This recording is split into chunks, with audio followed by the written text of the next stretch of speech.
Hey folks, welcome. So nothing really on the game plan other than just hanging out in the leather shop. A lot of people have said that they've wanted to see that.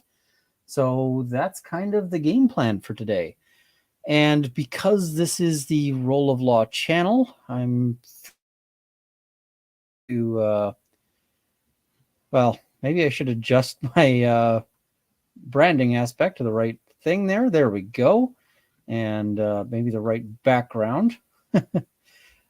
There we go. There's the Role of Law background. But I'm going to actually change this so that I'm not...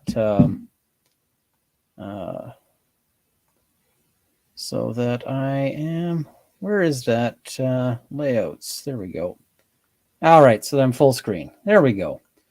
So how are people doing? Hopefully having a good evening. I've got one cola and one leatherworking beer here. So what I thought I'd make, because this is the Role of Law channel, is a dice bag. And I'm just going to make a real simple one. This is not super fancy or anything like that. It's just going to be really sort of basic. But that's okay. Like, nothing wrong with that. All right, so let's switch views here just so you can see my horrible mess of a workspace. I feel like I got to apologize for that. How's the weather? It is cold. All right, so let's talk about what we're going to be using for this project. And again, I'm just making a little dice bag here. So, and just to contrast, like, this is sort of a dice bag design that I've got a set of cutters for, and I'm not going to be doing this. This is just because this I made using a bunch of stuff that includes like a $500 press. Now, you don't need the press to do it, but this is a little more sort of fancy than what we're doing right now. What we're going to do today is something you can do with very basic instruments. And so first thing is the leather. And this leather is, it's a suede, which means that it doesn't have the sort of top layer to it. It's kind of fuzzy. And it's this is a very soft piece of leather. I think it's pigskin, but I'm not actually certain. So the reason why I want this is because it's very, very soft and flexy.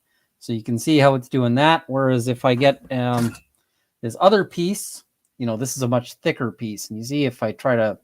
It's got more stiffness to it. I don't want that. And I don't even want the stiffness that I might get out of... Here, let me just find a thin piece of leather here that I can show you guys. So even this, right? You can see how this is still thin leather. It's still too stiff. So Jane Babe and Luxor is asking, did I buy this cool piece of leather? I did. I assume you mean the one at the that I posted on Twitter. I did, yeah. It is a short distance away. But the reason why I want this super soft leather for this is that I'm going to be using a drawstring, and to be flexible enough to work well with that drawstring. Did I buy the fur? No, I did not, because to make the coat I would like to make, and I do want to make it at some point, but it would probably need 2 whole buffalo hides at about $2,500 a piece. So when you think about, a $5,000 project, that's a big undertaking, and that's something I'm going to plan out a little more rather than just kind of shooting from the hip. I'm not at the point where I can just shoot from the hip for a $5,000. I don't know if I'll ever be at a point where that's just sort of something to casually do just because I've got a feeling. But all right, so some needles, and I've got some here. Now, the needles that we use for this, table after. Right now I'm on wireless, and I hope it's gonna hold out, but we'll see. Then it fails. So is what it is. Now, these needles, and this is kind of important, blunt on the tip. I don't know if it'll zoom in. Yeah, it's hard to see.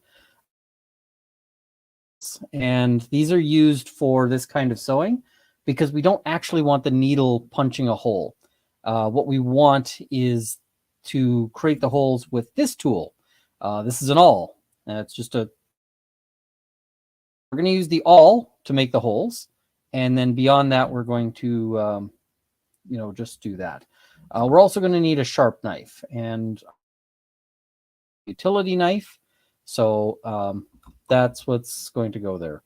Do I know how to process and tan? No, I would like to learn, but that's an undertaking. And so when I don't always get the leather from the animals. Sometimes difficult, but I would like to learn brain tanning, which, am I make a buffalo coat and walk through a herd of buffalo? I am not. Buffalo are terrifying. So, well, maker's mark. Yeah, I can do that right now.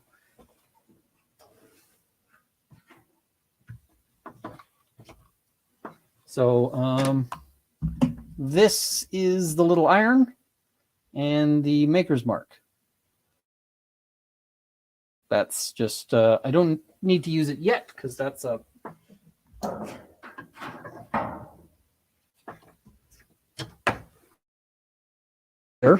But yes, brain tanning. It is exactly what it sounds like. You use the brain of the animal.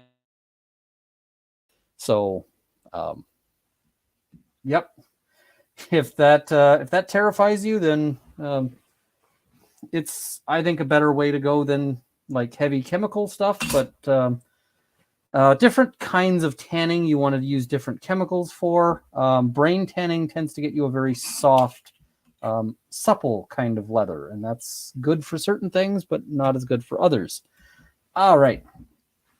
So I'm just going to start this out, and if I was being sort of smarter about this, I might plan this out a lot better than what I'm doing, but instead I'm just kind of winging it here. So say I'm winging it, you'll see just how much I'm winging it. I am going to start with that. I'm going to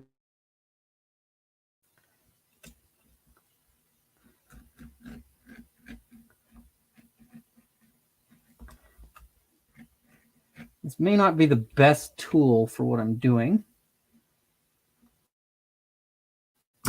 but it'll work well enough. Good enough.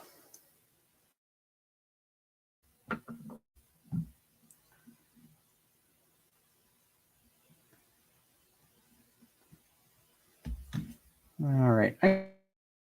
Better tool for this because I have it. So if I remember where I put it, right there. My workspace is so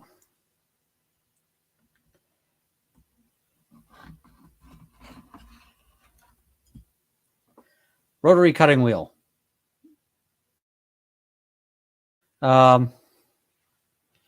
So see people saying I'd be scared of prion disease. You don't eat it. Like it just yeah. Chris, blades and self-healing mats. I have both, but my self-healing mat is under a bunch of crap right now, so I'm not using it. All right. Now for the less fun part, I'm just going to place this back here. This is really not the sort of officially recommended way of doing this, but it's going to work for us because we're just doing a very low-tech project today. So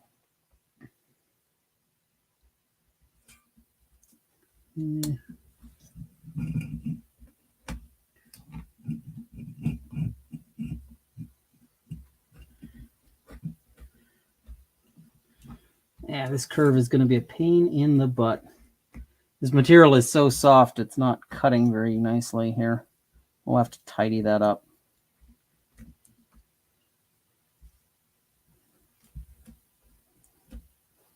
not going to worry too much if it's kind of raggedy, but there we go.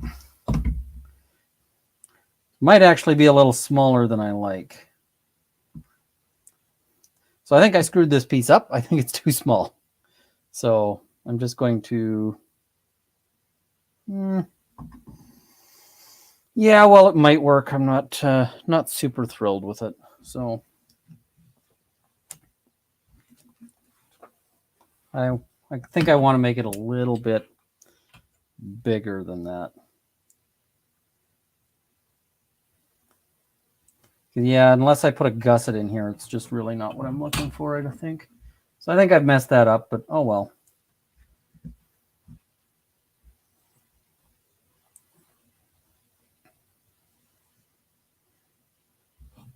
So I'm just going to start by... let's maybe try actually measuring this out. So this bit was a little more than 3 inches. Let's go to 5 inches on this.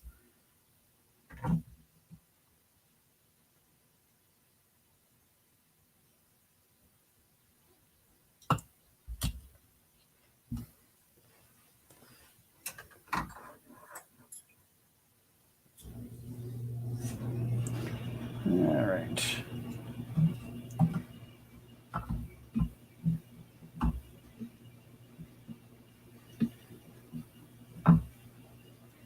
And brain tanning is super common. It's been used in just about every culture that I can think of because it's, yeah, it's just super, super common.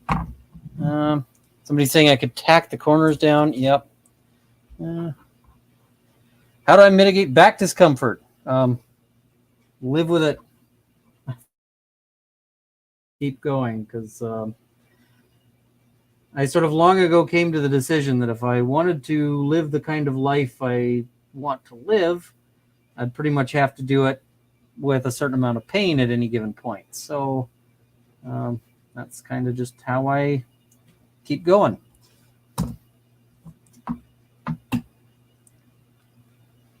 Thank you very much. Tiger thread is just amazing stuff. Just arrived. Have they said what they're making? I am making a dice bag. It's going to be a real simple dice bag. Just a real basic design. I'm not being super finicky about how this ends up looking because this is just going to be a real simple project. We're not worrying too much about getting it perfect. Just something that this is kind of an anybody can do this kind of project. And so we're not going to worry about being like super craftsmen. We're just going to worry about getting it done. Does heat help with the pain? It does. Sometimes I have very a good solid sort of super warm bath can be really helpful. Just trying to decide how I want to do this. I'm thinking I'm just going to make it a fairly square bag. I didn't like the rounded corner even as I was doing it before, so we're just going to go with a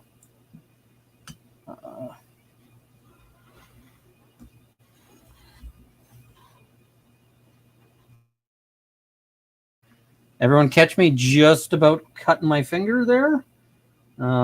Careful with these things. The rotary cutter does not screw around. Rotary cutter will cut you badly if you mess with it. So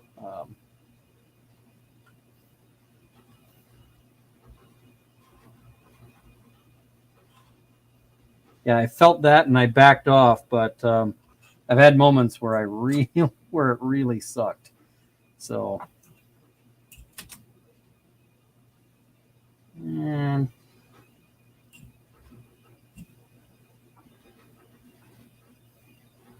even though I said we're not going to be too finicky, I still want to cut this to fairly square.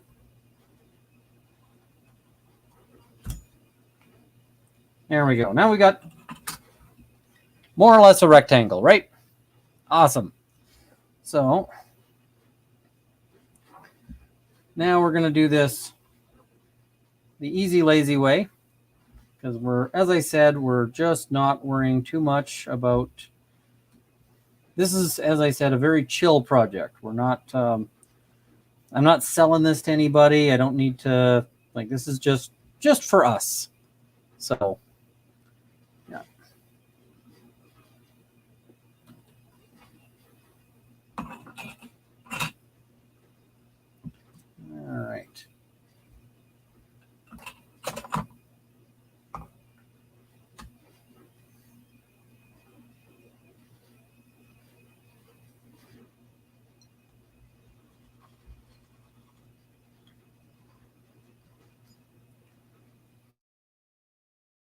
Go.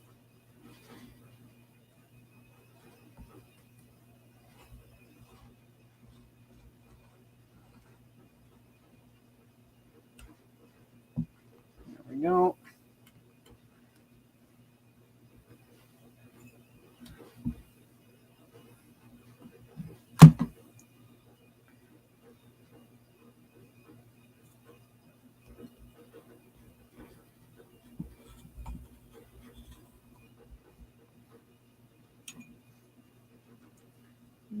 We're just gonna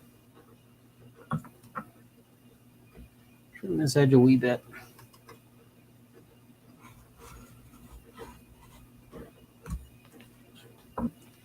So now we've got two squares that are basically the same thing, right? All right, so now we don't need the big pile of leather. It's going to go away. In a perfect world, I'd have a better place to put it, but I don't. So it just goes away. So this suede, because it's suede, trying to see if I can get this to focus better. It doesn't really have, both sides of it are kind of the same, right? And so if you were looking at something that is like this, where you've got one smooth side and then a rough side, we would want for this part, and I know this is going to sound weird, we'd want the smooth sides on the inside. And you might be saying, why would you do that? Well, the reason why is because we're actually going to make this inside out. And anybody who knows, anybody who's sort of a sewer will know exactly why we're doing that. But and this one edge is not perfectly square, but I'm not going to care too much right now. Okay, I lied. I'm going to fix it. I said I'm not going to care too much, and then promptly I'm like, yeah, no, I'm fixing it. Because it's going to bother me otherwise.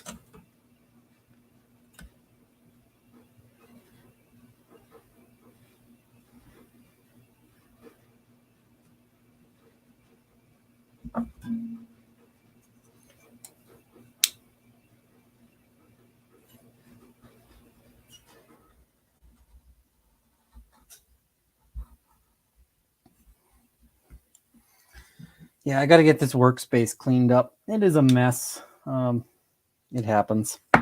All right. So there we go. If you have one, there's a couple of tools here that can be useful. And if you don't have one, you can make this project without them and not even feel a little bit guilty. So the first tool that can be useful here is this thing. And this thing basically lets you adjust. So you can unscrew it, you can slide this thing over, and it basically lets you make a line at the edge of your leather. And the reason why that's useful is you can go and do, it's not super useful on this kind of super smooth stuff, but we're going to try to use it anyway. And largely fail. So let me show you on this piece of scrap here. So what this thing is for, it's not working super well on this, so I'm going to just abandon that. What you use it for is that. And the reason why you do this is that it gives you a line, and then you can put your stitches in there. But we're not going to worry about that super much for this one because it's just not working all that well. This material is way softer than what I usually work with. All right. So this is a useful tool. You don't necessarily need one. But if you're going to make really nice stuff, you're going to want something like this. Now, you might be saying, doesn't that look like a little rolly star thing? And that's exactly what it is. All we do with this is, so we just going to walk this along. And what this does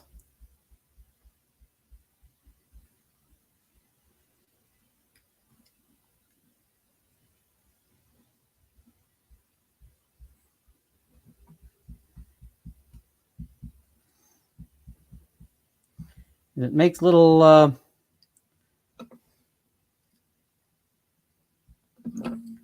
indents. The points kind of stick in as they go and makes little indents that tell us where we want to make our holes with our awl. And the reason why that's useful is because it helps you get nice even stitching. All right, so I've done that. I'm also going to want to remember that this is going to have sort of a folded over section. We're going to fold that over at the top. All right. Somebody says, so medieval. A lot of these kind of are fairly medieval when you think about it. I mean, you know, if it doesn't have a machine in it, it's probably been used in a fairly similar fashion since, in some cases, ancient times. Like in some of these cases, these are tools that you'll find potentially in like a cave somewhere.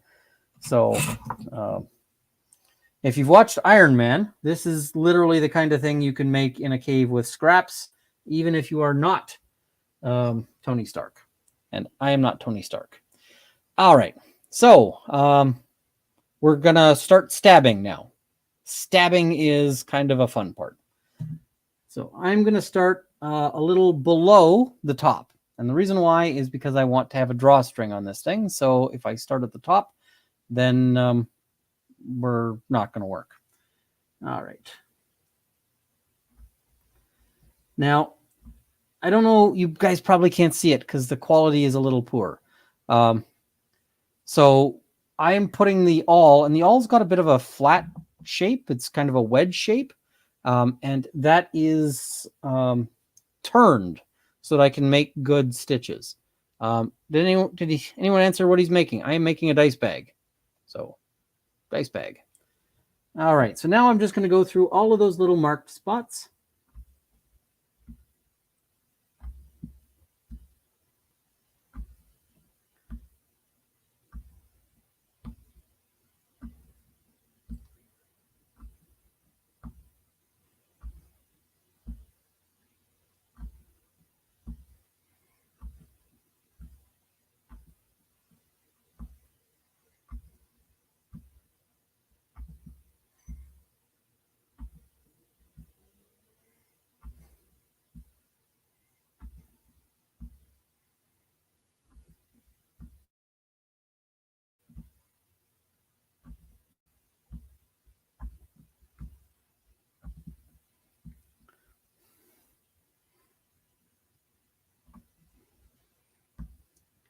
And somebody's saying, I love suede. Is it from a particular animal? I think this is pig skin suede, but I'm not certain about that because I got this out of the clearance bin.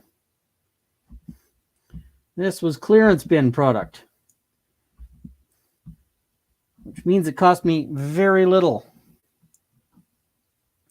which is nice because everyone likes saving money, especially in the modern, like in the current climate, current economic situation that we've got here. Now, I am debating whether I want to, I don't know if I know where my little thing of cutters is.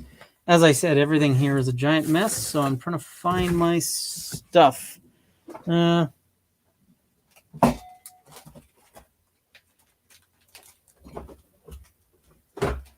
All right, in a better world where I was more organized, I might try to round off these corners here, but I'm not going to. This will just be the laziest project I've done. So, yep.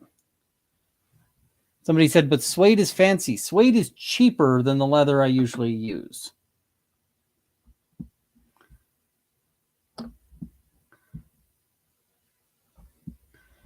Suede is cheaper than top grain. And the reason why, because often the way you get suede is by taking heavy leather like this and thinning it down by cutting part of it off. And so the part that was cut off at the bottom can still go on to be suede. But the part off the top is more expensive. So, all right. Stabby, stabby, stabby.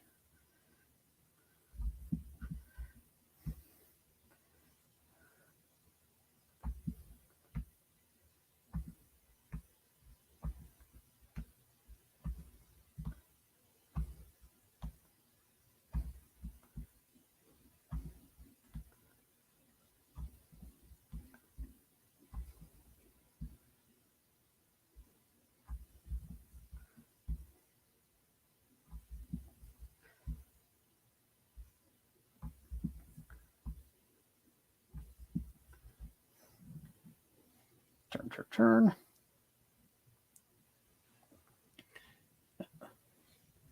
Suede is a compromised material. Split the layers of the desirable properties of whole leather. Correct.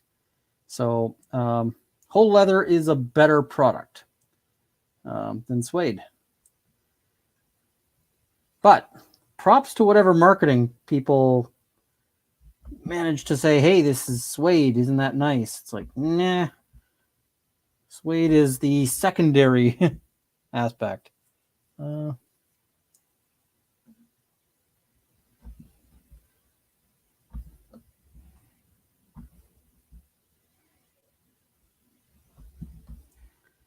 So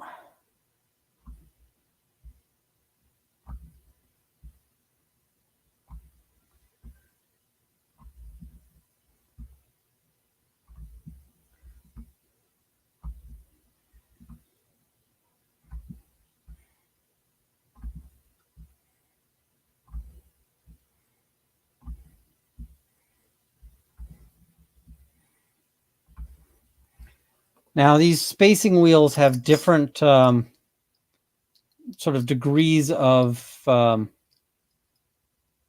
of how many holes per space that they'll get you. That doesn't matter too much, but you got to figure that out for sort of what you're looking to do usually. For a lot of things, I just kind of want a balance of it, but you don't want situations where there's going to be like too much gap between them.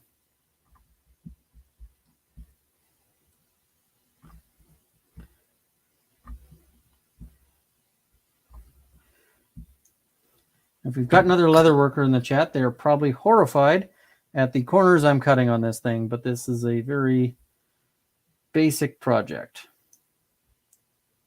that we're doing right now. All right. Now, I punched too many holes in here, but it'll be fine.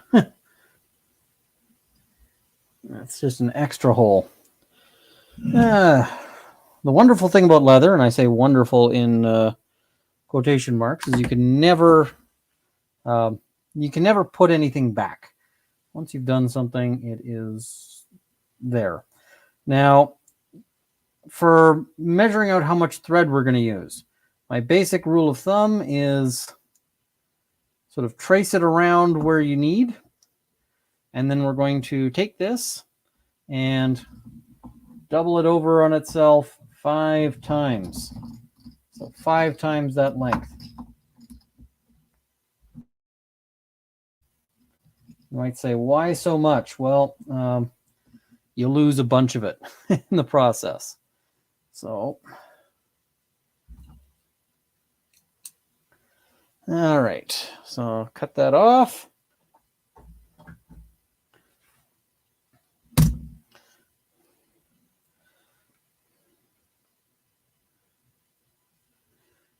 Remember when I said that we need 2 needles?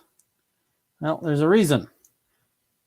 Most sewing, like hand sewing that I've done, you just use 1 needle. And Jane, Babe, and Luxor are saying, is this your tiger thread? It is not, actually. This is the less good thread, but for this, I'm not as worried. I'm not going to... if we could focus this a little better, I might try to show you guys the difference between the 2 threads, but this is not my best setup. It would be nice to get a good setup where I could really zoom in and show you guys, but I need to replace that camera with one that zooms in a little better.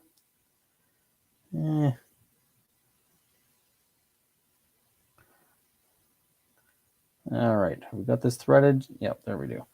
So we've got both ends are threaded. Have I tried leather finger protectors? I have, but they're just, not ideal. What is the advantage of the wheel and all over chisels, smaller holes in the finished product? I have the chisels. I just, I'm not using them at the moment, but not for any particular reason. Just, it depends on what you want to do, really. I use the chisels too.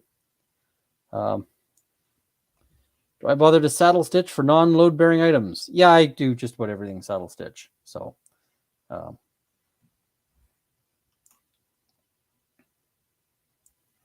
right. So for our first hole here, I'm just going to put it through and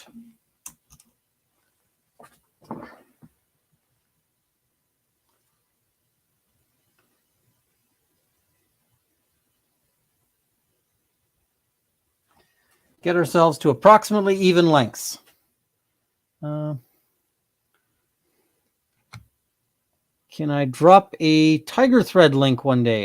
You can find it on Tandy Leather. You can find it on a whole bunch of other things. So now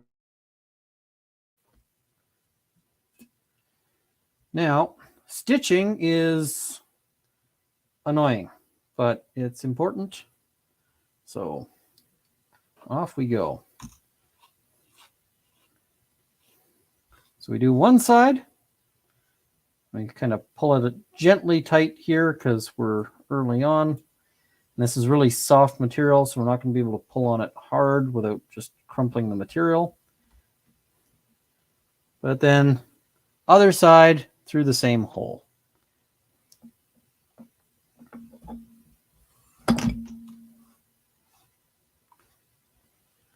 And now we only have to repeat that process a lot. Mary Jane is asking, what is this tiger thread? Tiger thread is a particular brand of thread, and it's quite nice to work with.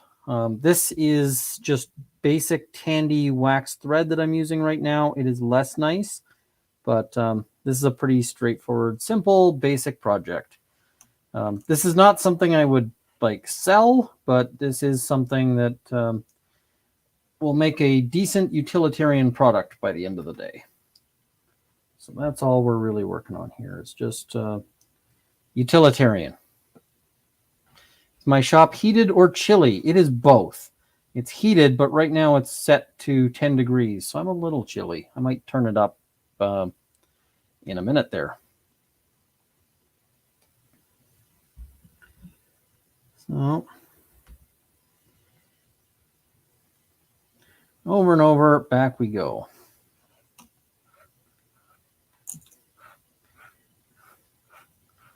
And one of the skills is trying to keep this thread from becoming tangled, because if you get knots and so forth, that is a hassle and a half. We're going to try our best to avoid that. we're not going to succeed 100%, but yeah. Am I looking forward to my trip to Texas? I am. I am hoping that I will take the Voice of the Second Amendment trophy, in which case some people are going to be salty.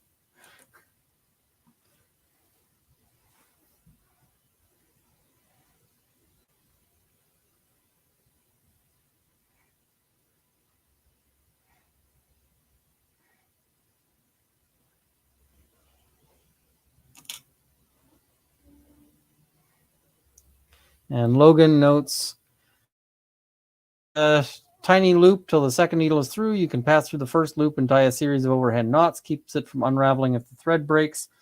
This stuff actually does that kind of naturally. And if I try to sort of pass it through, like you say, it just basically it just kind of removes itself, if that makes sense. Because it doesn't really matter which side I go through on this, so if I do that, it's all the same. So I've never found the knot aspect of it to be terribly significant, because you see that when I try to do the knot, it just goes away. That said, saddle stitch tends to catch itself and stop itself. So like you've really sold anything, you've stated you only make things for friends and family. I did sell one thing, I guess, sold some things for charity. Maybe I'll start selling some stuff. I don't know, but yeah. But it will be epic, yes. Did I get my Canadian tie, Canada tie in the mail? It arrived. I posted a picture on Twitter. That's the picture of the tie sitting on my table. And Against the Tide is asking, is Rob and Kurt going to meet you there? That's the hope. That's the plan. So that is the goal.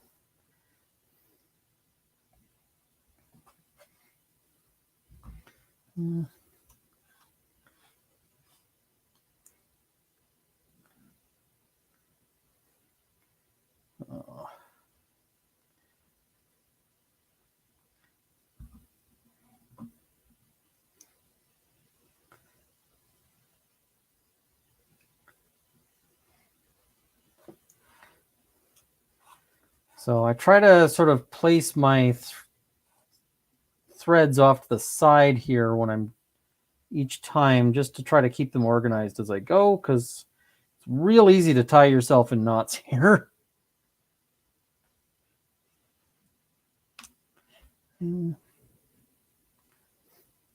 See, put the traveling tie on under the Canadian one. Maybe. I think that might look a little ridiculous to be up there with two ties. There's a degree of ridiculousness I'm willing to go to.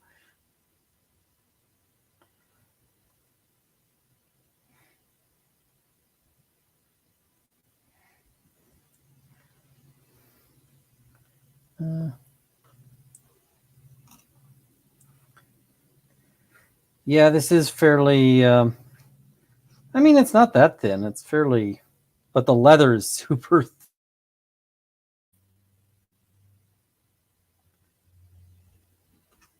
Heck, who knows? I might be doing this wrong. It's all good. I'm still fairly new and fairly... I'm still figuring stuff out. I am far from an expert. There's lots of people on Twitter who are like, oh, you're so good at this. I'm like, oh, man, no. I am just getting started. This is just the beginning. So this thread here is contrasting fairly strongly with this, but we're not going to see much of it because at the end of the day, it's going to be inside the bag. That said, nothing wrong with contrast thread. I kind of like contrast sometimes. All right, now I got to find the... spend a lot of time sort of searching for the other hole there. Somebody's saying, is it real late night at your side of the world? It is just past midnight, 12:20. Not that late. It's not that late. Is there a weight of leather you would recommend for wallets? 2 to 3 ounces for the inside, or 1 to 2 even for the inside bits. You can go up to like 4 or 5 for the outside if you're doing a like a tooled wallet. But the one that I've got on the go is 2 3 ounce through the whole thing.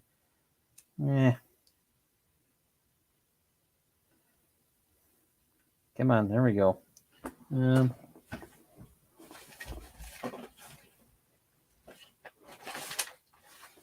is that? So this wallet here is 2 3 ounce leather. So you can see it's not super thick, pretty thin. Yep.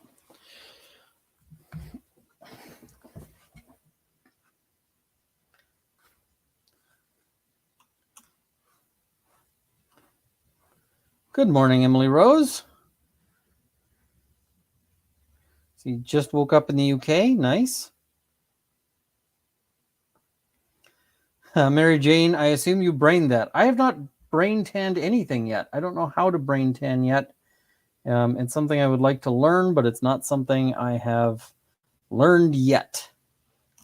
So that is a future me problem.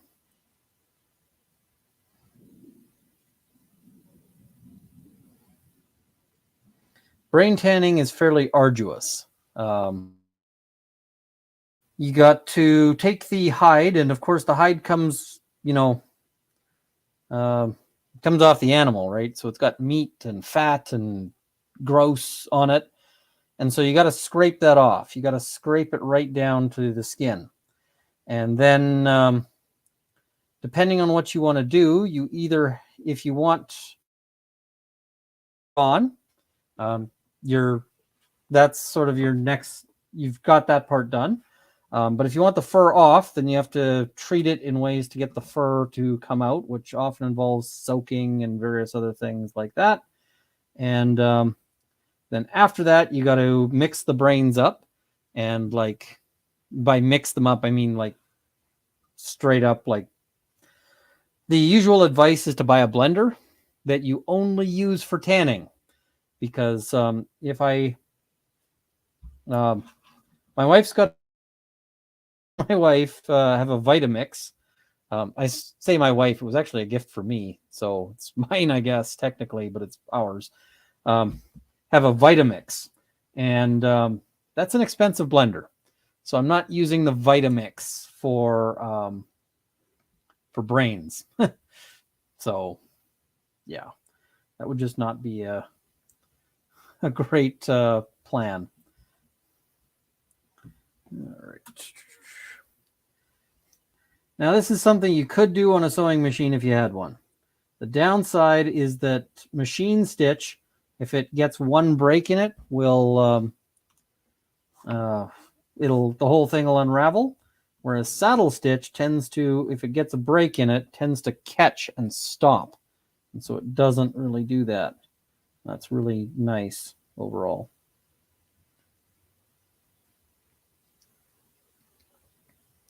If you mess up your leather when you try to brain tan it, is that referred to as brain damage? No. But I like where your sense of humor is at. What do I have? I'm just trying to find a particular electrical cord in all this mess.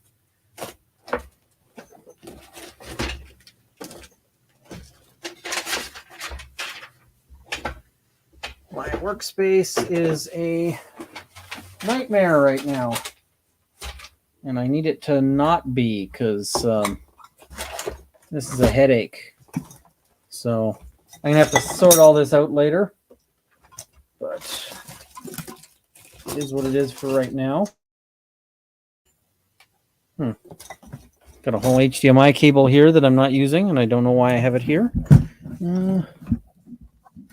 Is this the cable I'm looking for? It is. Excellent. So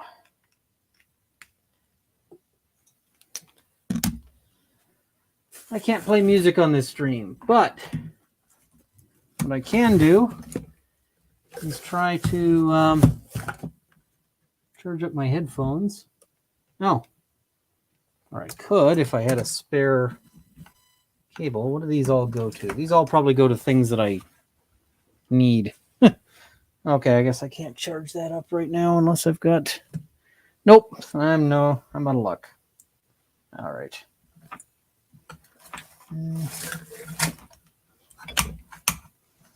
What are all these things for?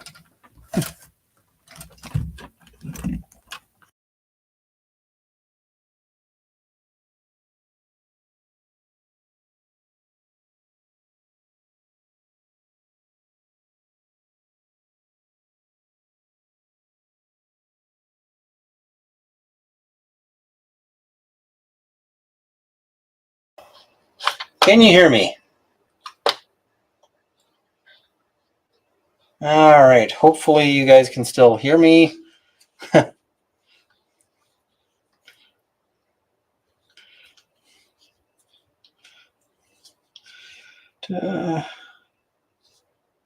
good. I've got sound. Excellent. I accidentally unplugged my mic for a second.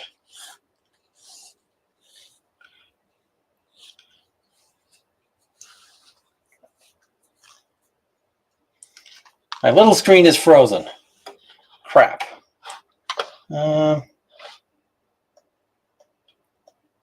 is my... Okay.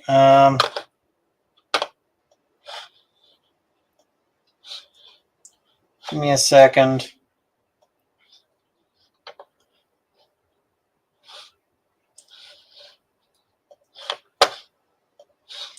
There we go.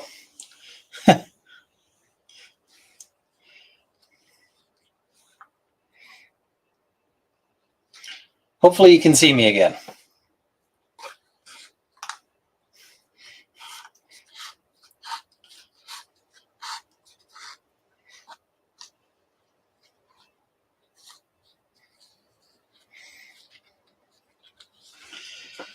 I got to remember I should work towards the other end of my little table space here because this thing is not very well adjusted.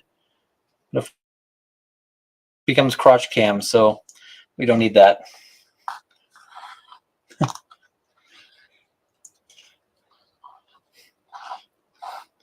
Yeah, we're not going to turn this into OnlyFans here, folks. Good morning, Magsmog. Good to have you here from the UK. Now, at some point, I'll probably do this again just to be like, let's make a dice bag and cut this down into a quick little video here. But, uh-oh, Emily D. Baker is going to be traveling. All the tea/drama happens when she travels. It's true. So I don't know what's going to happen.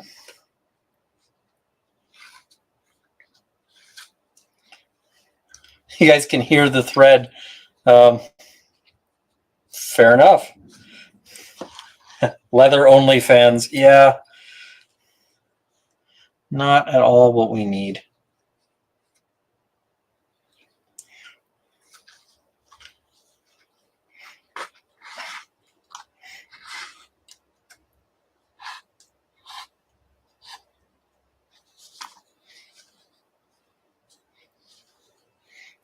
Don't Google that, lol. Correct. Or do. I'm not judging.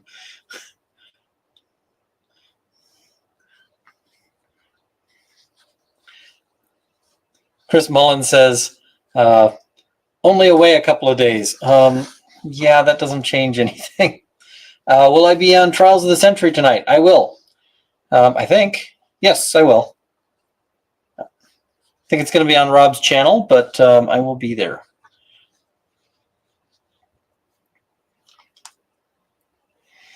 We are continuing Trials of the Century with Manson.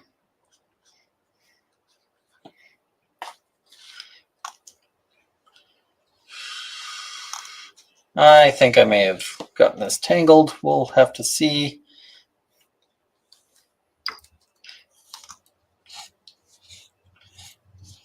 Nope, we're good. Magsmog is saying, what design am I doing? I'm making a really simple, basic dice bag. This is nothing fancy. This is nothing special. This is just basically something you can throw together with almost nothing. In theory, you could make this out of like an old piece of a couch and some needles and a knife and like a skewer. So... oh yeah, part 2. Whose channel is that on? I believe that's on Rob's channel that we're doing that.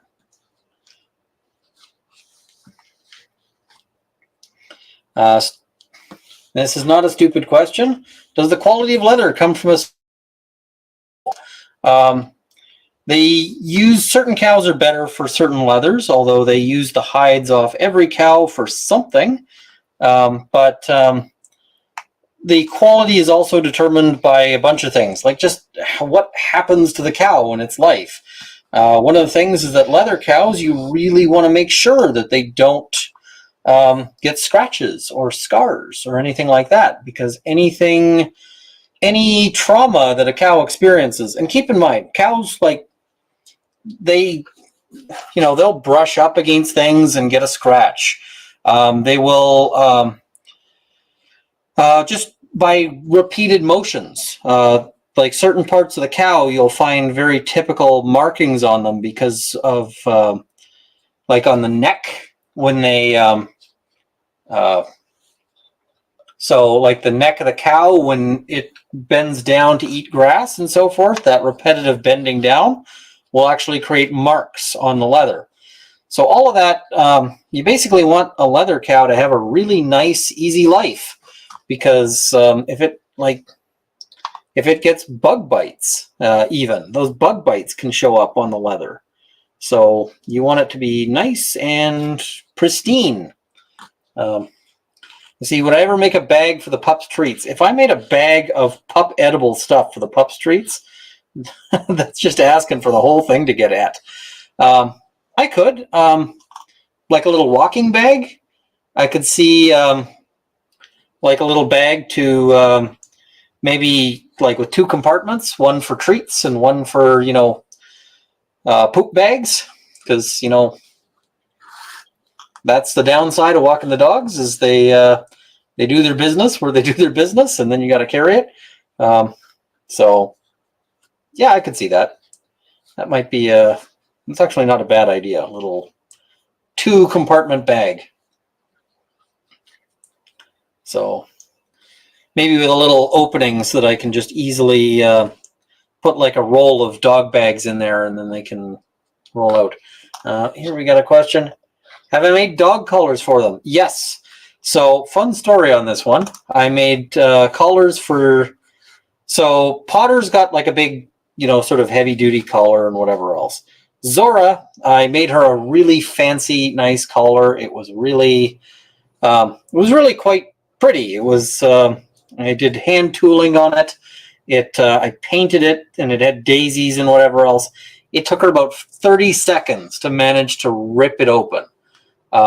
So I got to make her another one, but might not be as nice as the first one. And it's going to be a lot more durable than the first one. The first one was like, here's just a basic thing. The next one's going to be like, multiple layers of heavy material. So I see, like a saddlebag for your puppies. I could see making a saddlebag for Potter. He's big enough, but Zora maybe not so much. Although his knees aren't good, so yeah. Zora always seems to wear a harness. They both do.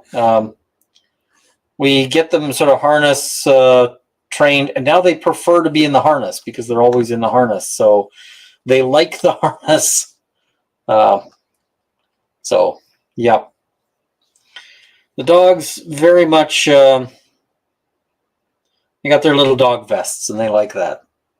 Because we just kind of train them for it, because otherwise, if you have them only in it some of the time, it's a pain in the butt when you want to get them into it, because you want to take them somewhere. Our dogs get very excited when it's time to go for a walk. So, yeah. we'll have to use an Ethernet cable for Zora's next one. She rips through Ethernet cables like you would not believe. Just you turn your back on her for a second and bam, she's just popped it in two pieces.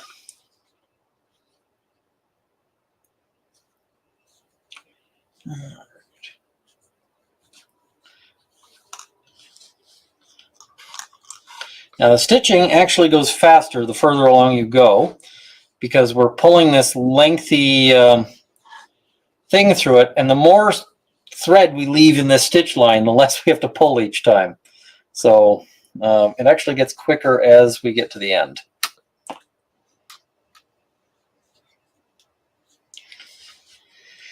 Yeah, the dogs, when we grab their leashes, they go nuts, and it's hard to get the leashes onto the harness, let alone the harness onto the dog. So have I used an airbrush?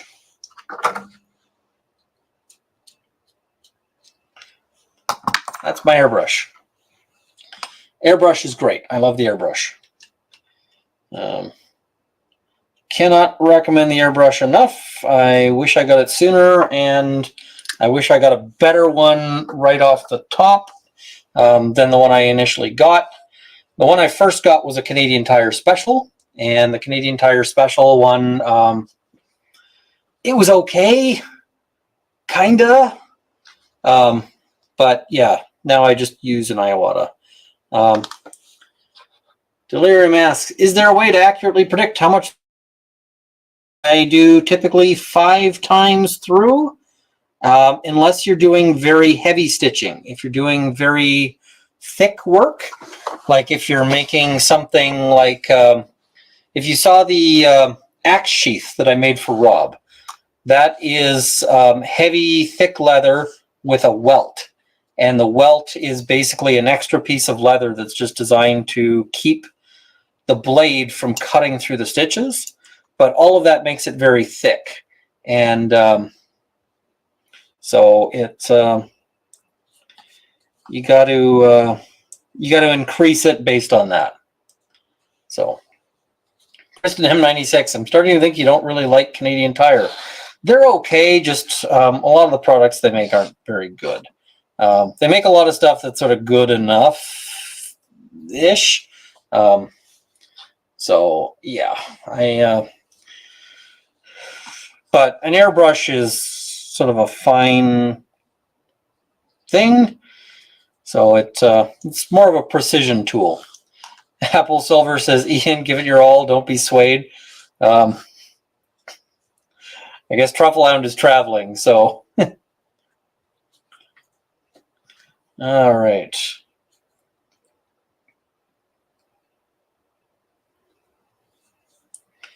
Now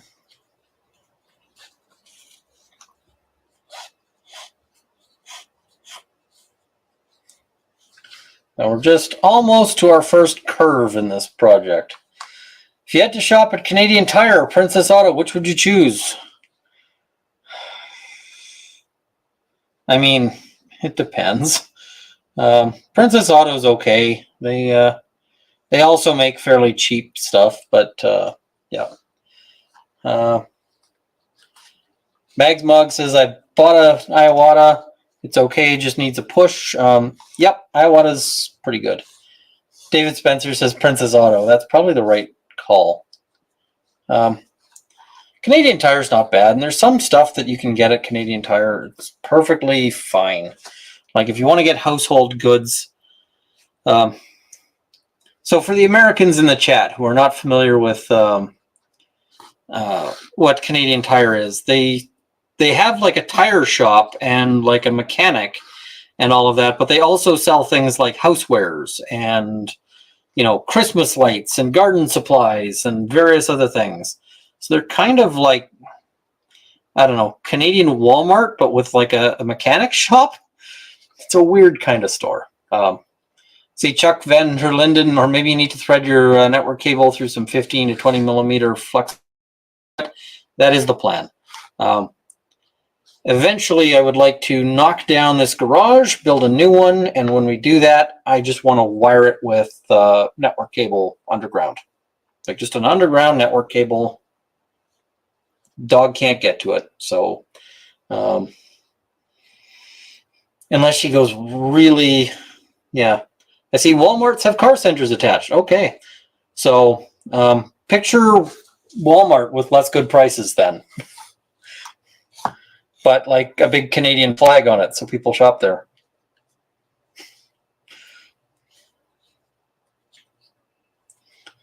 Yeah.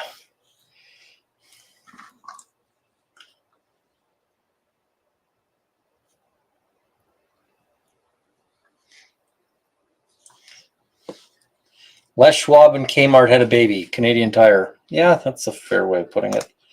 Yeah.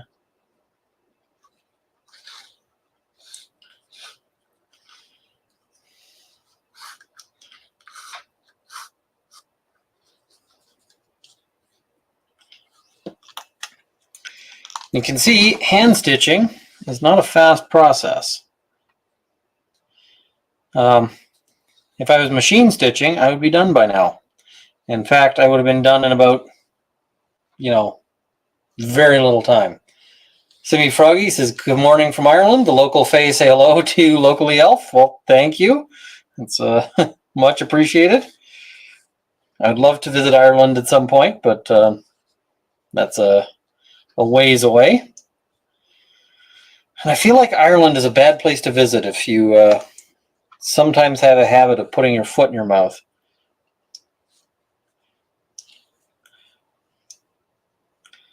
I had a friend who liked a particular kind of beverage that you just don't order in Ireland. So, but he really liked the beverage just for its taste. And so he went into an Irish pub and ordered one by describing in detail how it's made without naming it.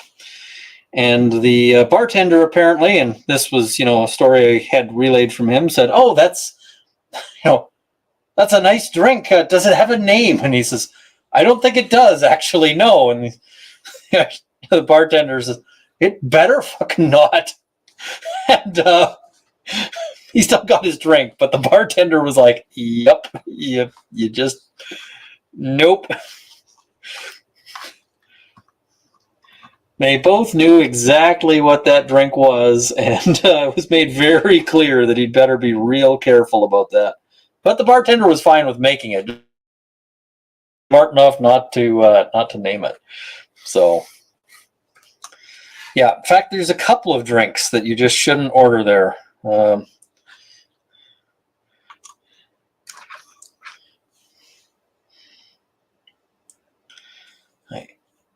I actually think the Black and Tan is a better drink than the Car Bomb, but either of those will get you punched in. And, properly so. Should Canada do away with daylight savings time? Yes. So should everywhere else.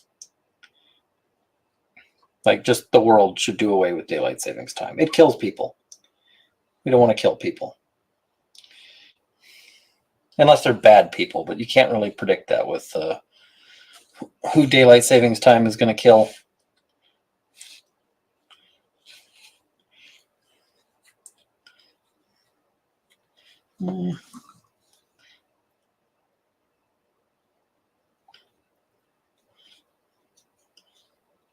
To be fair, if you come in with an American accent, it's less punch, more exasperated sigh reaction.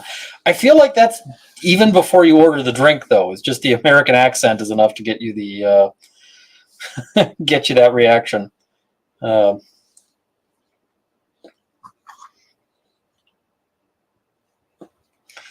had a fun moment in Monaco. I was there and I'm ordering just, I think I was getting a lemon gelato because I was eating a ton of it while I was traveling. And, I just order my stuff and, the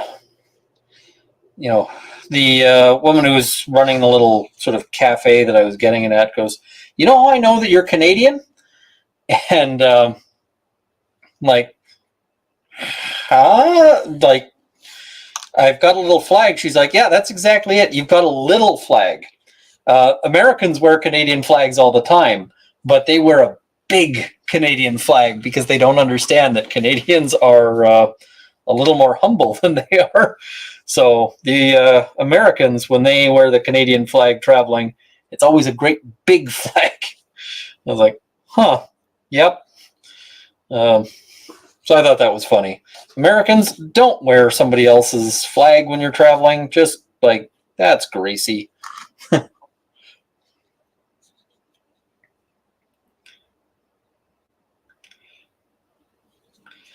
We're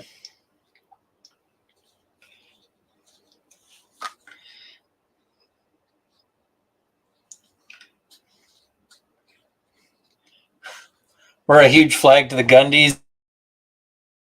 I'm going to wear my blue suit and the Canadian tie flag. I like the blue suit. It's my favorite suit, so I wear it to lots of things.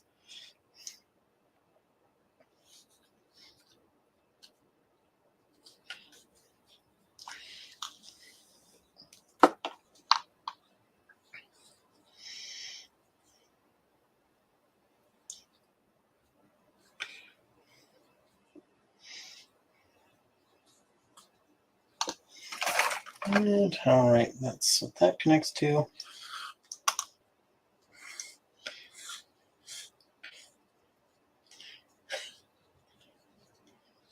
Can I wear the... I guess I'll have to take a poll as to whether I should wear the Canada flag or Rob's tie to the Gundies. I mean, there's 2 days of the Gundies, so I can wear the Canada flag tie for the actual like awards night and Rob's tie for the rest of it. I feel like that's a good compromise. I'll bring both.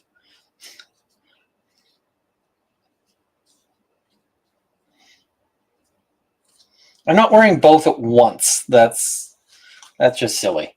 I'm wondering, how will this look if I... All right, well, you guys may have to put up with this for just a moment because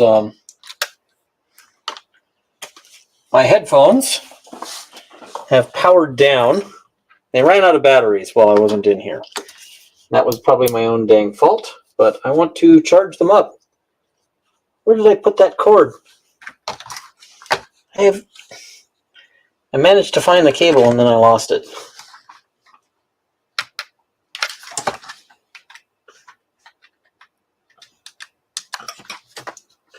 All right, so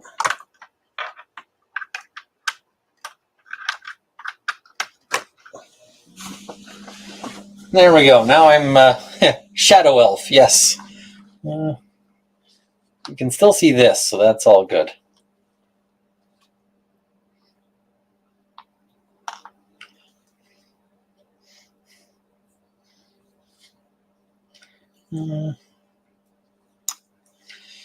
So there's a battery, what do you call it? Battery aspect there, but to the headphones. I need to get another set of headphones for this place that isn't. And maybe that isn't my hearing protectors.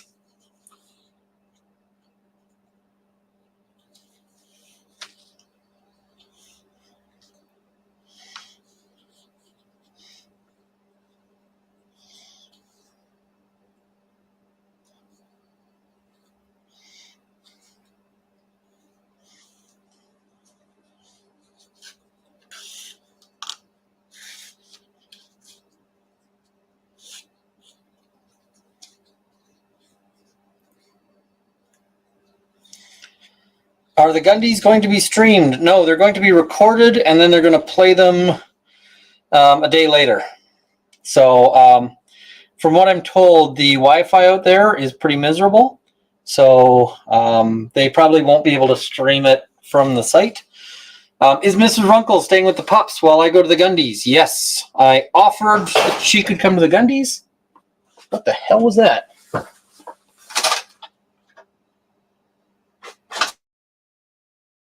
Heard a weird noise. Something smacked into my garage. I offered that she could, come along? She said, nah, no thanks. So yeah.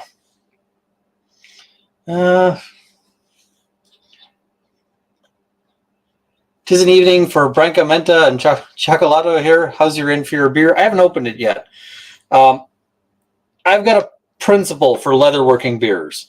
The leatherworking beers should be good enough that you don't hate it, but not so good that you want to have 6. So yeah. People are saying, no, we need the stream. Will it be recorded? Yes. Ice fall off the roof? Maybe. I don't know what it is. If it's somebody messing around, they picked the wrong garage. Just saying. I can't get out half the stuff that I might otherwise get out because I'm on a live stream, but like, I don't have a sword here, sadly. Yeah,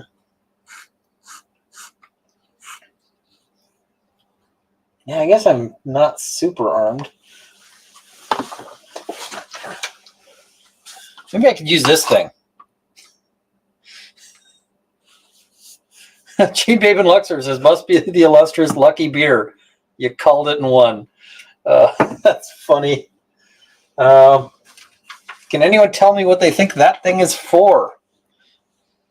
That big wheelie thing that I just brought out.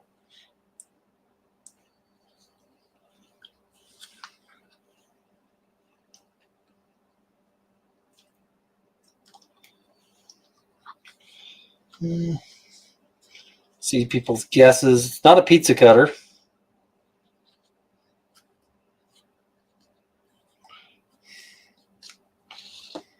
It's not a big thread stitch marker.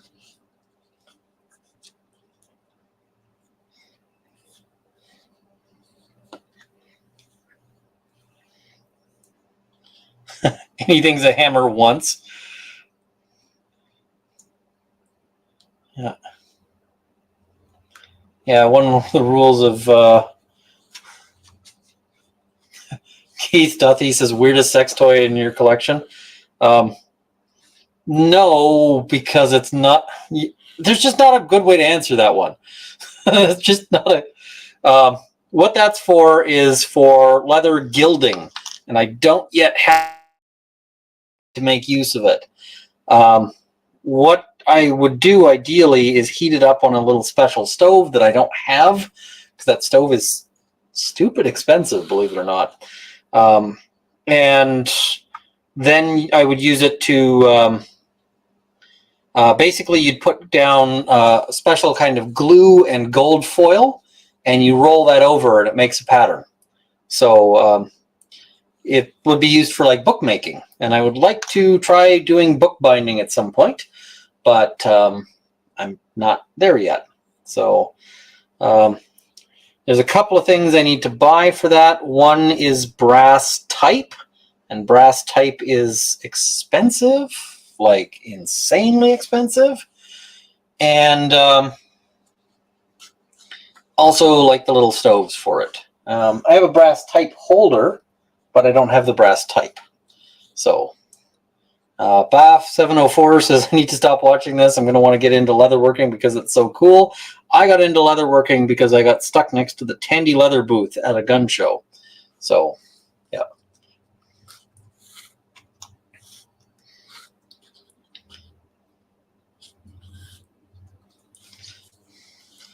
Carol Greer says, sounds really cool. When you get there, please show us.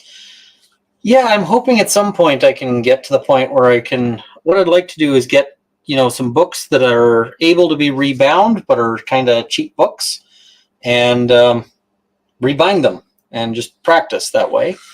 And then, for instance, I would love to get a set every Terry Pratchett book and bind those in leather. So, yeah. At some point, I may, I mean, sadly, a lot of this stuff isn't sold on like Amazon. And because if it was, I don't know, I might set up something like an Amazon wish list or something just to be like, hey, if you want to buy me a specialty, electric stove that is specifically used for this one purpose and nothing else. But yeah, those all come from like weird specialty stores. You just can't buy those easily on random sites, I don't think. Kristen M96 says, well, it's almost 3 a.m. on the East Coast, so I'm going to drag myself to bed so I can be a close replica of an adult tomorrow. Have a good night all.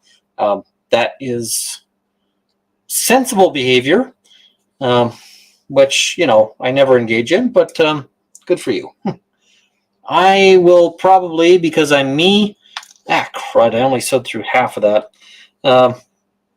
I will probably end up going to bed at like 4. It always hurts whenever I have to wake up in the morning because it's like, go to bed at 4, wake up at 7, hate your existence. But yeah, it served me in good stead from the depth trials. Because people are like, how can you do this? I'm like, it's not like I was really a good sleeper before.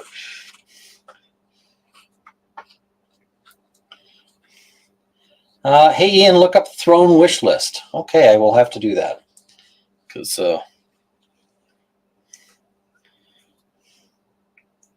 like a lot of this stuff comes from like little specialty shops that are like, one old guy who's been doing this for 40 years or something.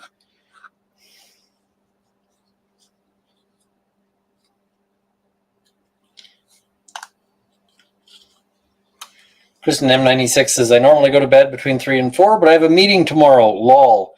Yeah, meetings are the worst. I recommend against meetings if you can possibly avoid it. I see. And the 24-hour charity stream. I regret nothing about the 24-hour charity stream. So, yes.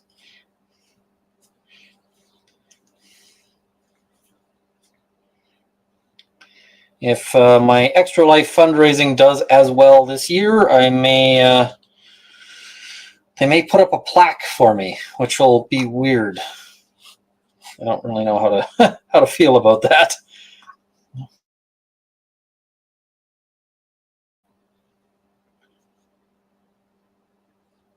If I like Pratchett, I should check out Tom Holt.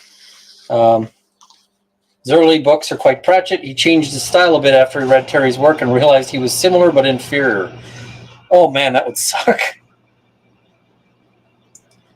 I hope he changed his style back, because, yeah, I was still pretty functional at the end of the stream. It was impressive. Towards the end of the stream, I was relying very heavily on friends helping keep me awake. So, that was... I got to thank Rob and Kurt and everyone else for that, because I was just losing my brains. My brains were all set to fall out. And maybe be used to tan some leather goods somewhere.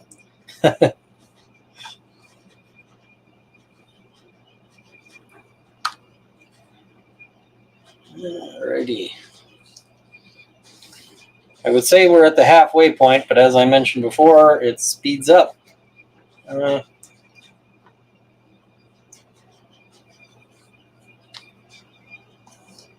I will try to check out Tom Holt. I find it hard to read for pleasure these days. I read so much stuff for work. It's just... it's kind of sad, because I used to read for pleasure all the time, and then it became work. So...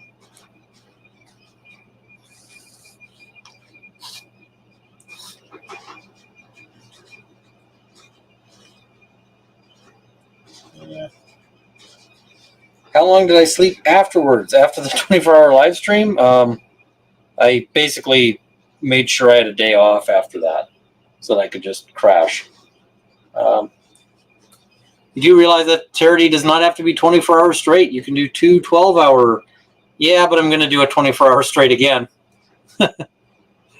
It's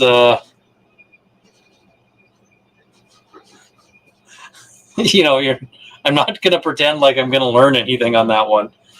Plus, I had COVID. Yep. It was fun times. I was mostly recovered.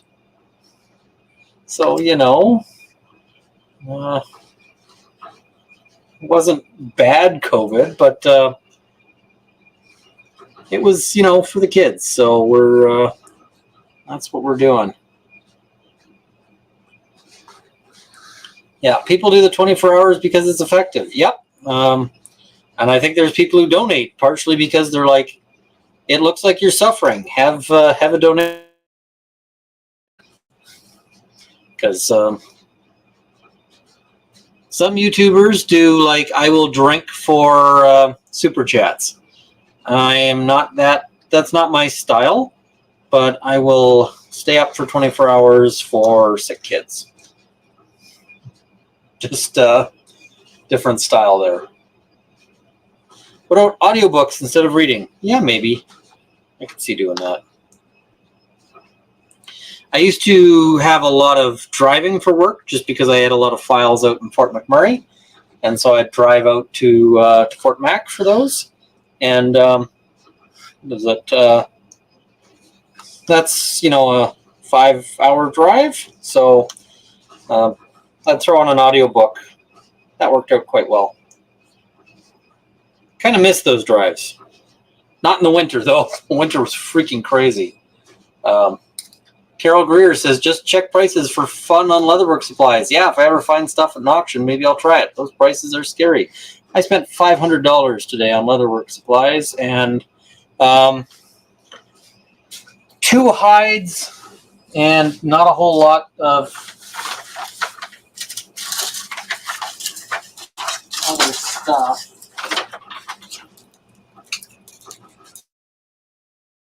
$60 right there in a pile. So, yeah.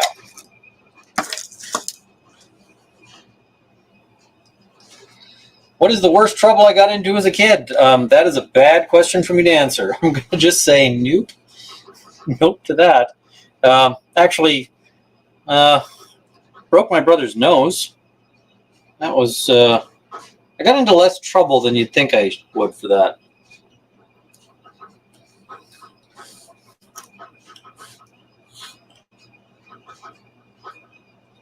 $99 for a knife. If you want the sheath, that's another $23. Some of the knives are more than 99 bucks, I can tell you that. This thing is more than $99. Sky is asking, intentionally broke or accidentally? Intentionally punched him, accidentally broke his nose. It was self-defense. But I did intend to punch him. So I also didn't mean to hit him in the face. He was kind of grabbing me, and it changed my aim. I was trying to punch him in the chest.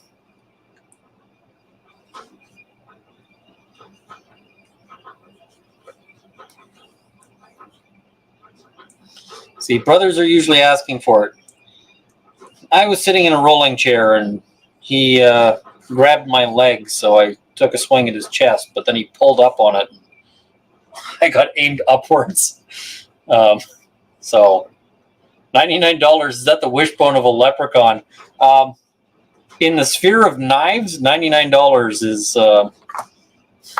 an inexpensive knife.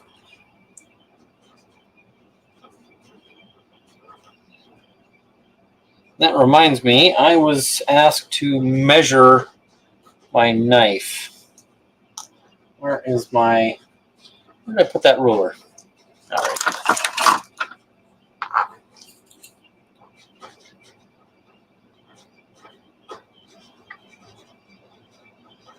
All right.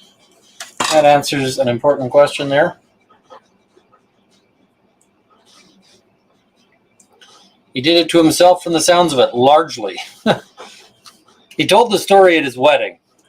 And in the story at his wedding, he acknowledged that it was his fault. So I consider that the definitive statement on the issue. Was the wedding speech where he was like, yep, he broke my nose and it was my fault. I'm like, excellent, vindicated. I will accept no further recrimination on this point.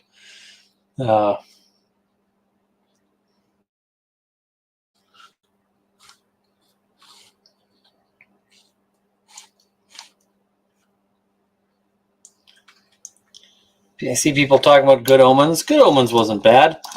I like Good Omens. I don't like Neverwhere. Neverwhere sucked.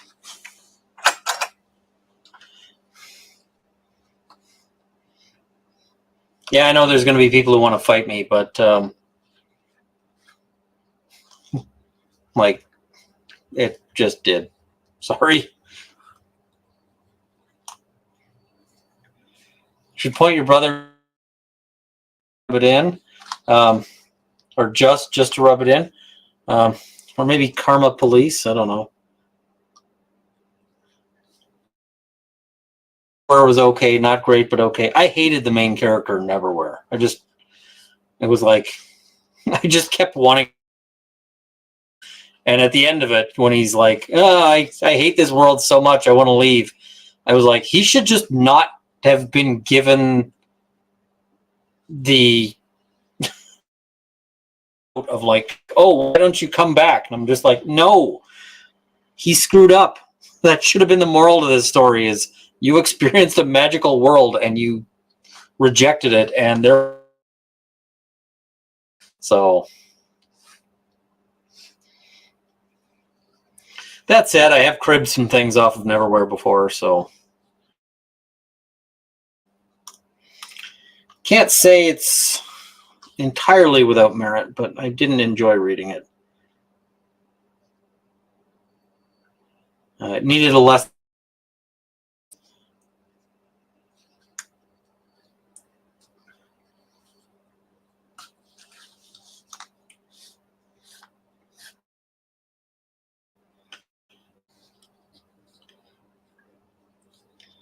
All right.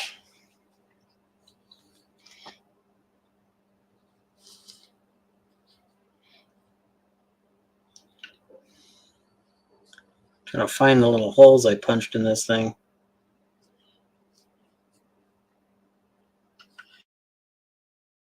But these holes just kind of vanish. Nighty night. I can sleep well knowing that SRD is under Creative Commons. Pure honk shoe me. Okay.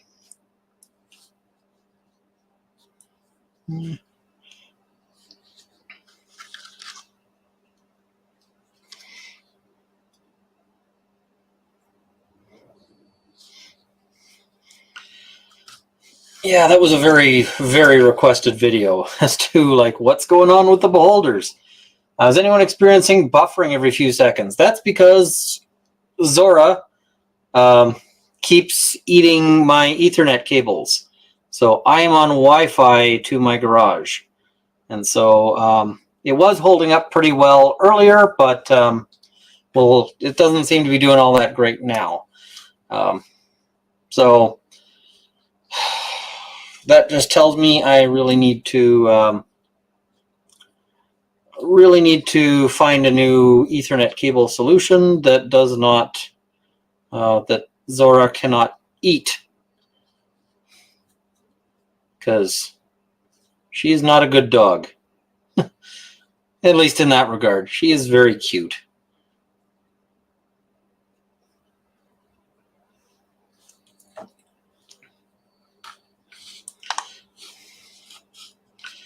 Yeah, I've got some electrical or some conduit. So that is going to be my next attempt. I'm just going to try running it through the conduit. Unfortunately, the conduit's a little too short, so I need to find something to armor it up in the bit between the conduit and, yeah, it's a project.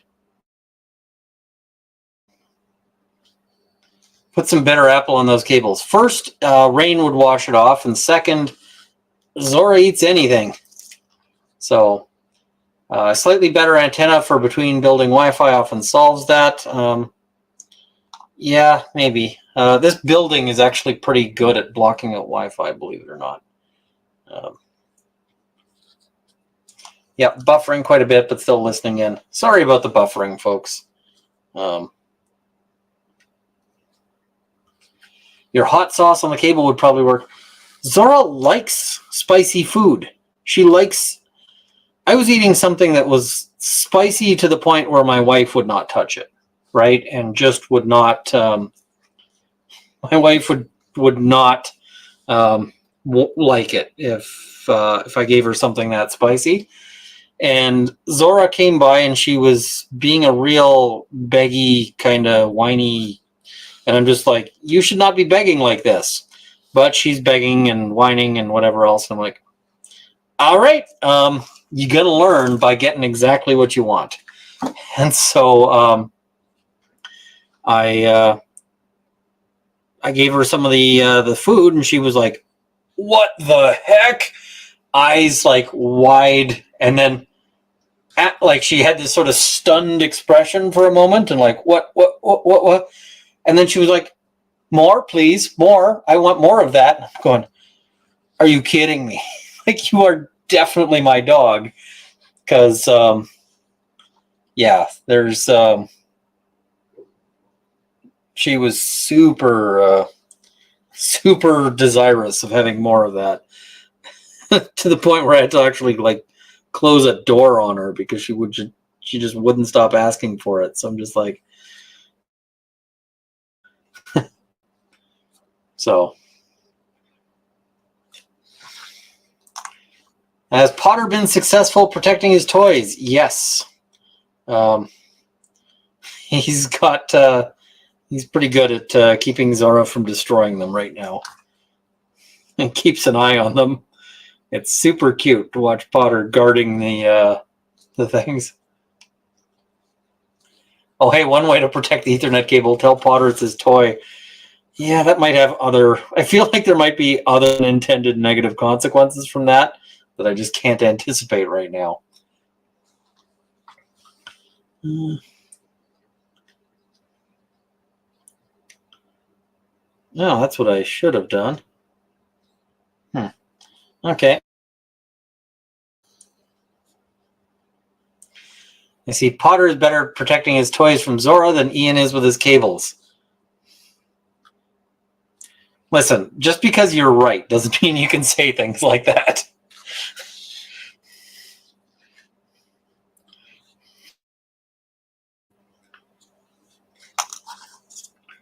I feel like there ought to be a law.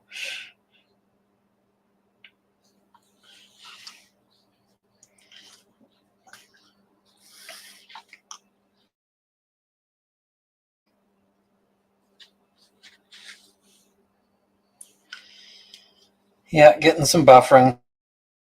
The weather affects it, like the reach out here and so forth.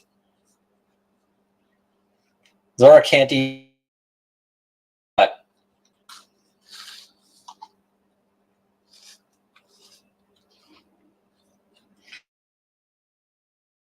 But she is a sweetheart of a dog. She performs valuable services by being super cute at all times, or at most times. When she's not actively eating cables, she is cute. But I don't know what other features she has. Have a good evening. Can I recommend a starting kit? Really depends on what you're looking for. If you want to do more stuff like this, Tandy sells a few different kits. But if you want like an awl, you're going to want a stitch groover, you're going to want a mallet, needles, and what else would you need? Edgers. You'd want edgers, hole punches. If you're looking to do more carving stuff, then you can probably buy blanks kind of in the shape that you want, and instead get swivel knives and jeweler's rouge and a whole bunch of stamps. Or things like this thing, stamps. So Yeah, she's a furry weighted blanket as well. Yes, she is. I climb into the bed, and then she comes in and puts her head on top of me. So, yeah.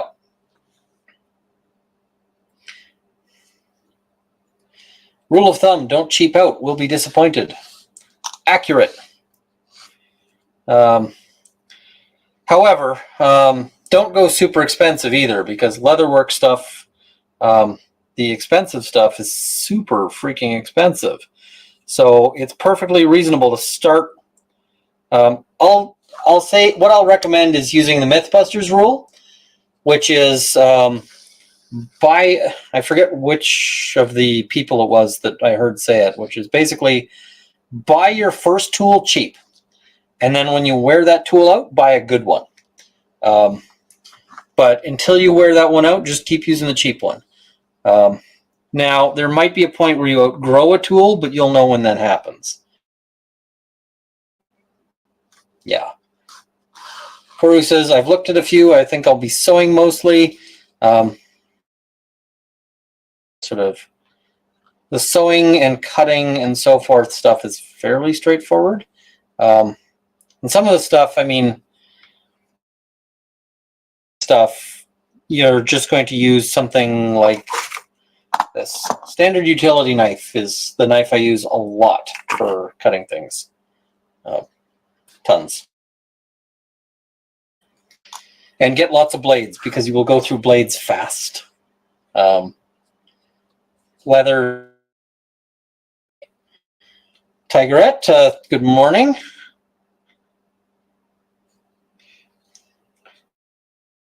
Tigerette. I love the Winnie the Pooh. And people, 2 hours. How long is this stream? This stream is until I finish this project. Stream is going to be, and that's about it. Or until, everybody decides they want to go to bed. That's fine too. Did I see that Baldwin is trying to get the prosecutor removed? Yes, I think it's an interesting argument. It's an interesting argument the court is going to reject, but I think it's an interesting argument. So I got to get a hold of the filing to have a look at it. Right now, I've only seen reports of the filing, but I won't,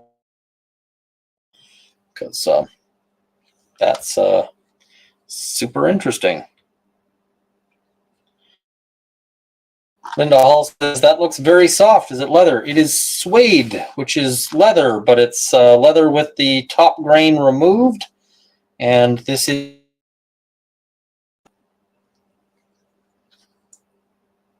super soft.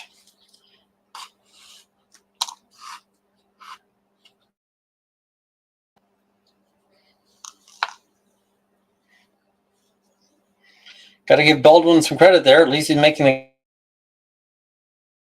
Although I'd give him more credit if he just accepted responsibility.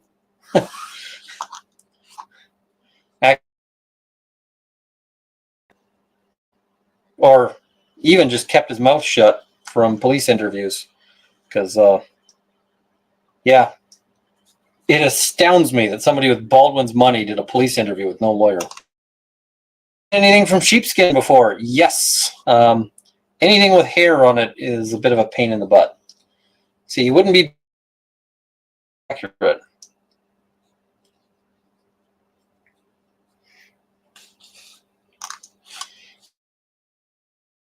Yeah, I didn't really hear about, because I don't really pay attention to celebrity gossip typically.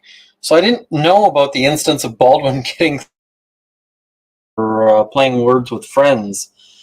But I mean, that looks really bad now when we look at the him goofing off with his phone during the safety training. Like, oh man. Oh.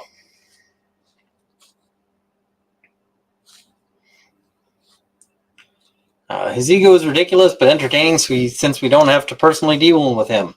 Yes, I like Baldwin best when he is out of range.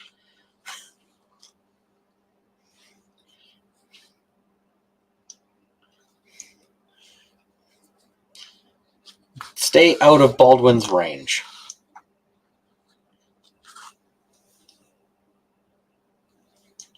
All right, it's getting faster at this point because we've got a lot of the thread picked up.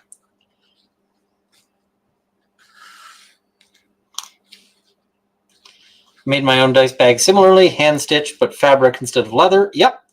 I mean, this is a really basic concept, right?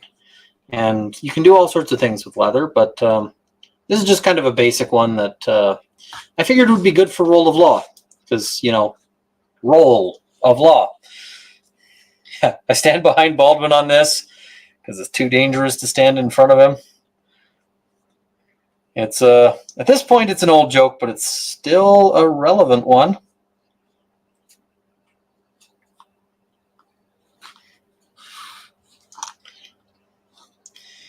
I got some pouches I think I got to start hawk. I don't know. Maybe like $30 or something, I don't know.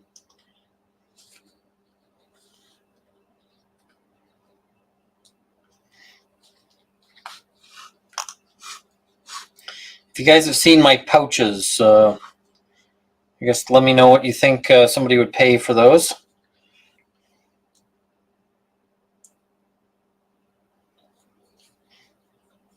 I heard Edmonton brand bear spray has a 400-meter danger zone.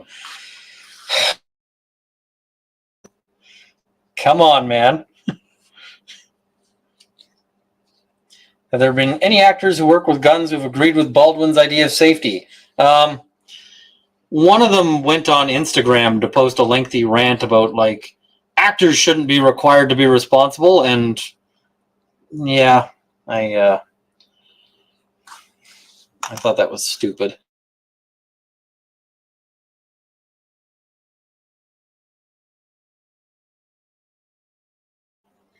Oh. That was some heavy buffering.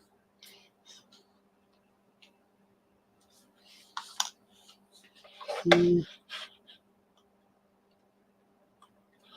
actually just going to shut down the YouTube feed. Jane Baben Luxor says the Oxblood one that you showed on Twitter is really nice. Would like to buy that one. I will have to make more of them in the Oxblood color because I really did like the Oxblood. So I just don't know how to price them. So what I mentioned before is if you screw up, you get a knot, and then you got to fix that. So that's what I've just done here. Now, if you catch it and you don't pull on it too hard, it makes your life a lot easier.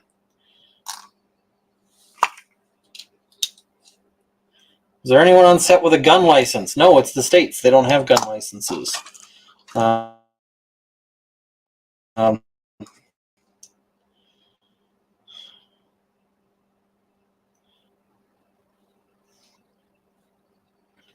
So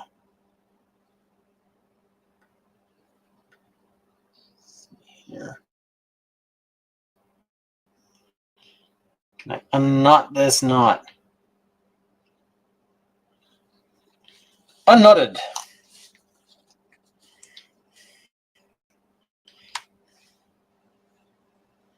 Yeah, I really like the Oxblood.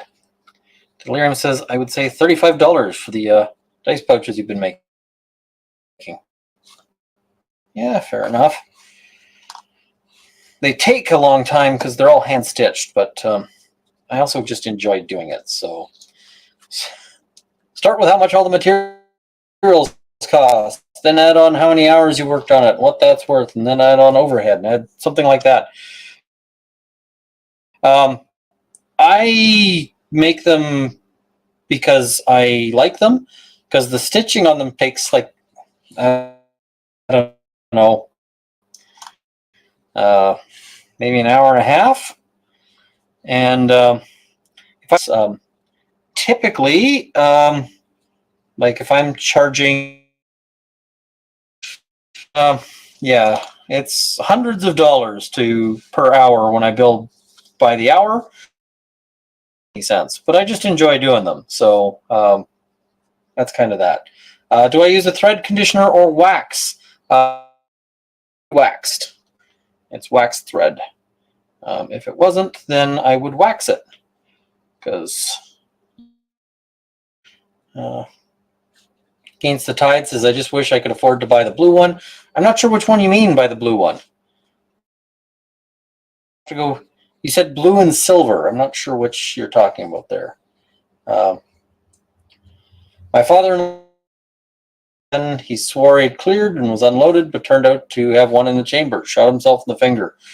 Yep, clean, check and check and check and check again. Over and over and over again.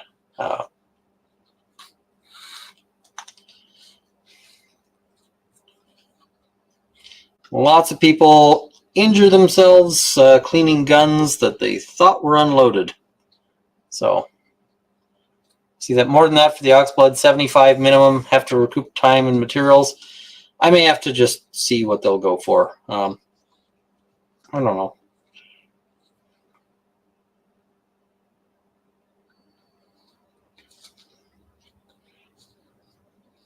I see check, please. Yeah.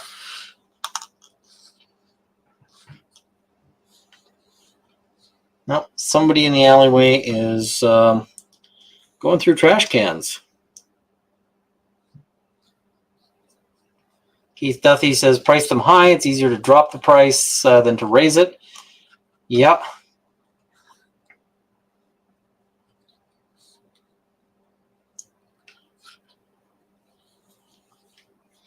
Yeah, I'm going to have to do things like just price out how much dye goes in each of them, how much the thread costs, all of that stuff, just to make sure.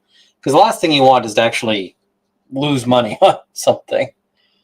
So,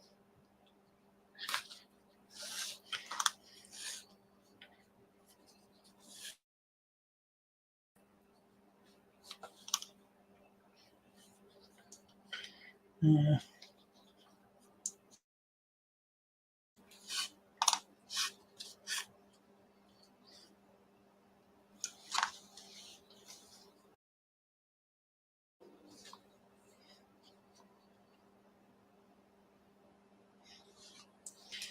Do I prefer pipe cleaner gauze method? I run patches. So,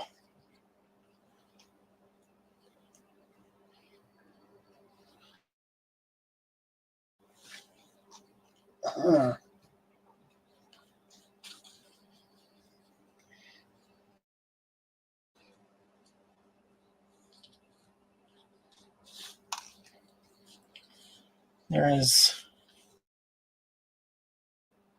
definitely someone in the alleyway investigating trash cans right now. But if I'm not going to bother them. Bear, raccoon. No, I hear footsteps. That's a person.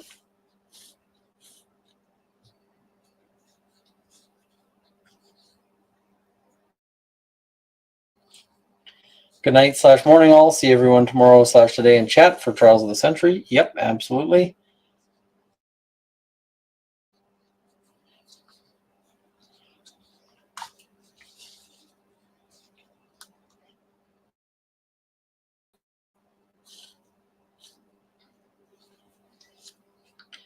Drunk person stumbling about. I don't think. Just somebody who needs. I mean, I don't begrudge them for trying to get. Just somebody looking for cans. It's trash night. So, you know, they're going up and down, having a look to see if there's any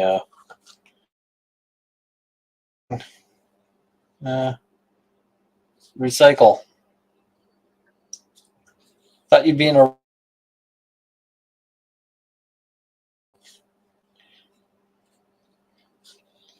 Mrs. Runkle stalking you. No, she would come in through the front or through the.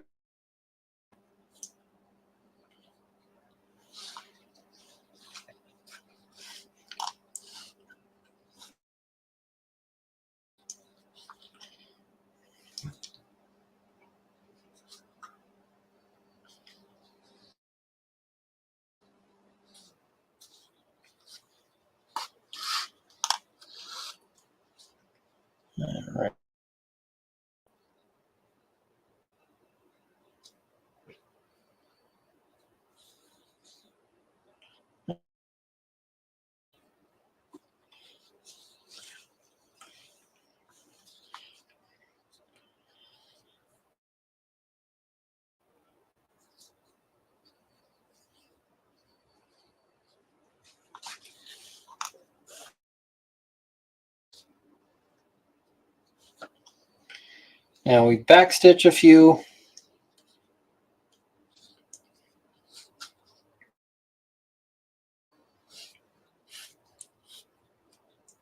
Yeah, no, it's I can hear them open.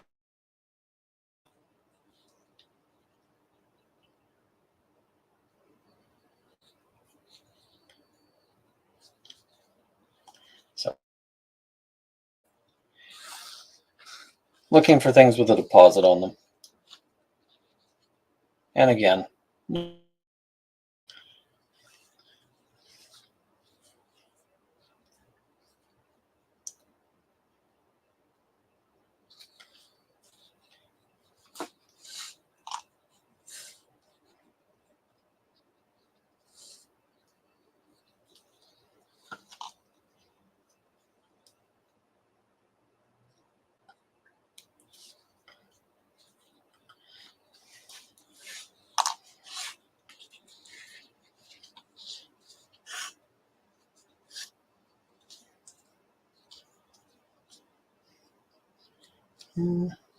couldn't live in town. Acreage is my limit. I mean, one day it'd be nice to live out in the in a rural area, but for right now, I'm in the city.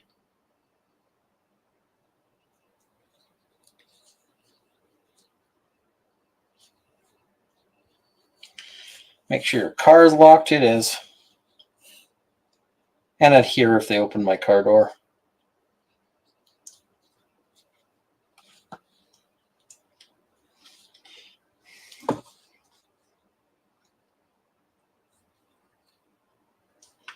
And I see Tiggerette saying, also amazed at the market for some items like Dooney and Burke bags. Why the fluff are they so expensive? Sometimes high end is just because it's priced obnoxiously high, not high quality. You're correct. A lot of those things are actually pretty poor quality overall, although it really depends on the brand. Some brands are good quality, some are not. Yeah, it varies. And a lot of people pay big money for things just to show that they could pay big money for things. Where is my thing? What makes fire? All right. So, here we go.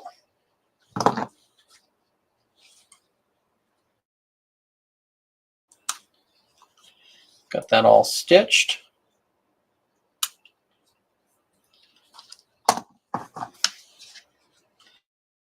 In your room, you're not wrong.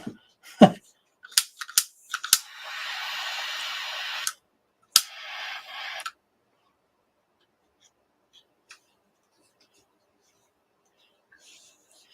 I slept at all?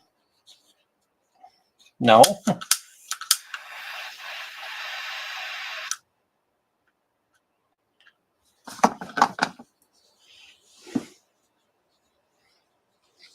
All right, so there we have that. Now,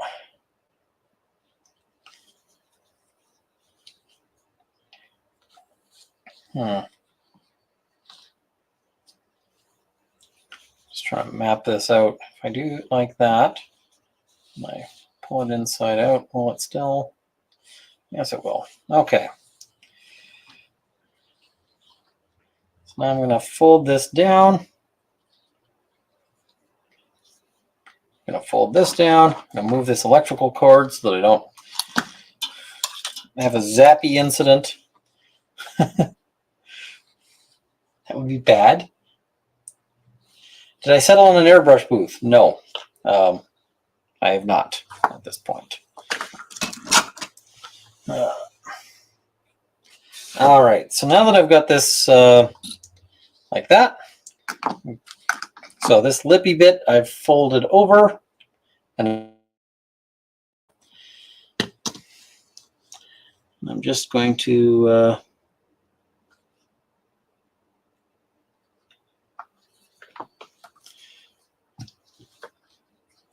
put holes through this.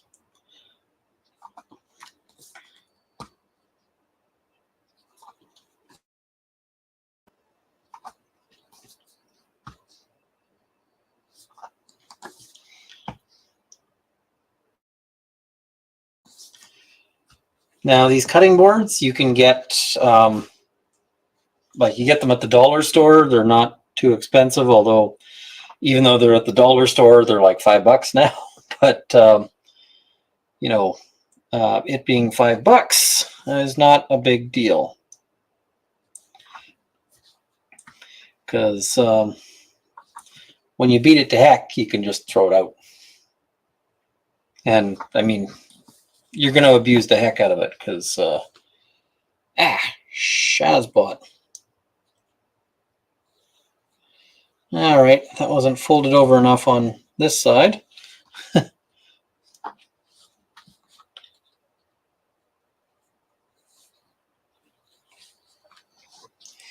got to go through and repunch all my holes.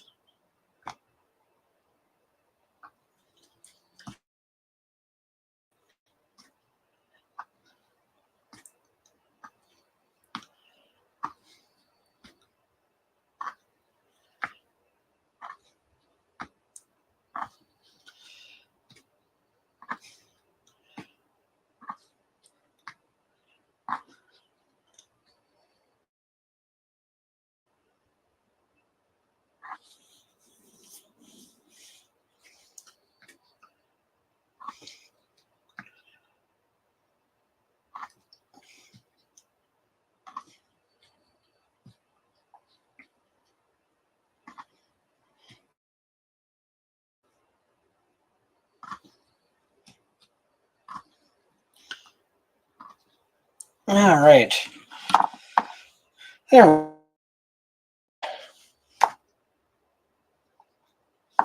Fuzzy holes on each side. There we go. So, and now I'm just going to take my things. I'm going to throw out the thread that was on them. There's a lot of thread on those, but better to have too much than too little.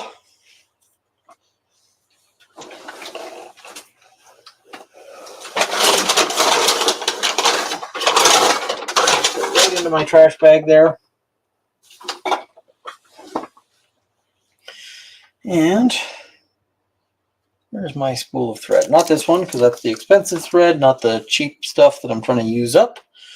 Where did I put the cheap thread? Oh, back on the wall, like where it goes. Wait, what time is it in Canada right now? It is 1:37 in the morning.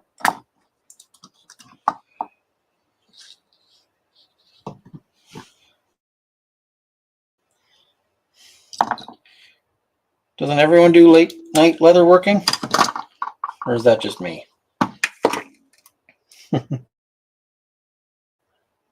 Normal people sleeping time. Yeah.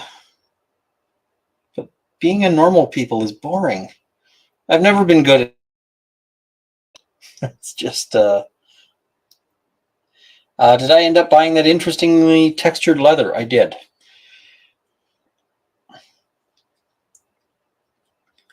I'm going to step away for just a second here. I want to turn up the heat in my garage. Just that maybe I could be a little warmer. It's gotten a little colder over the night. So,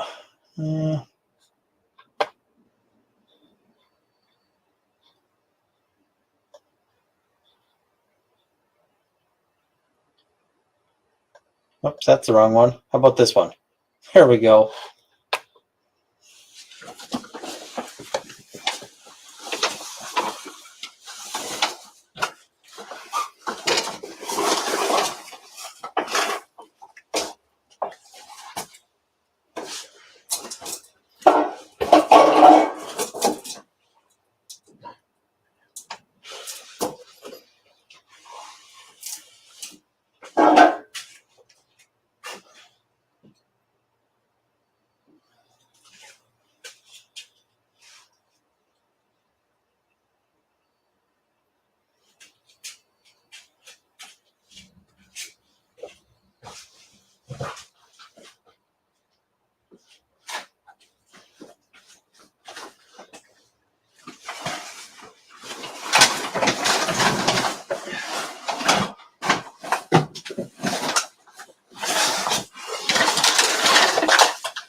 And we're back.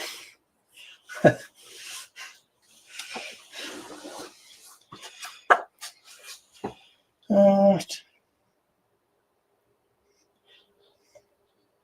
have heat in your garage? What? Yeah.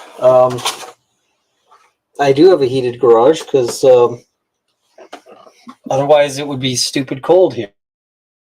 So, and the stumbling around is there's too much piled up junk here. So that's what that noise was.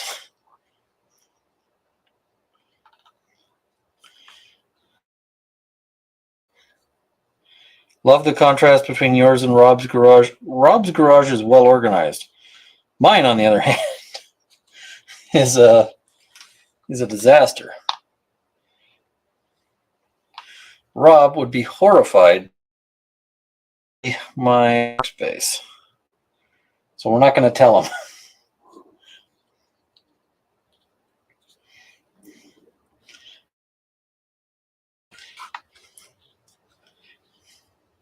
Right, chat? We're going to keep this our secret. Don't tell Rob. You guys still awake? Lol, I've got to get a few hours of sleep, but wanted to pop in and say hi. Hello, Cheryl. Good to see you. I keep weird vampire hours.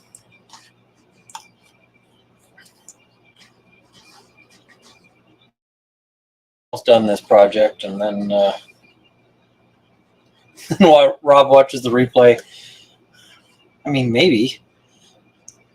Oh, this is an important thing. I was just about to make a mistake to regret. So, we want a strap here, right? So this is just this is deerskin lace that I've got here.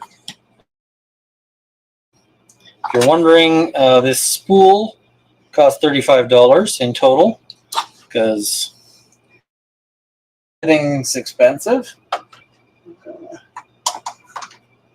I need to reorganize my wall and all of that. That's going to be a project. But because I didn't go too far in this process, I can just hopefully guide this through, maybe with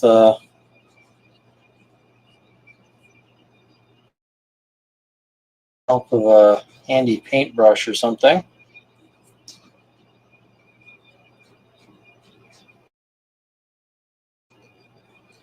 Okay, that didn't help. Yeah.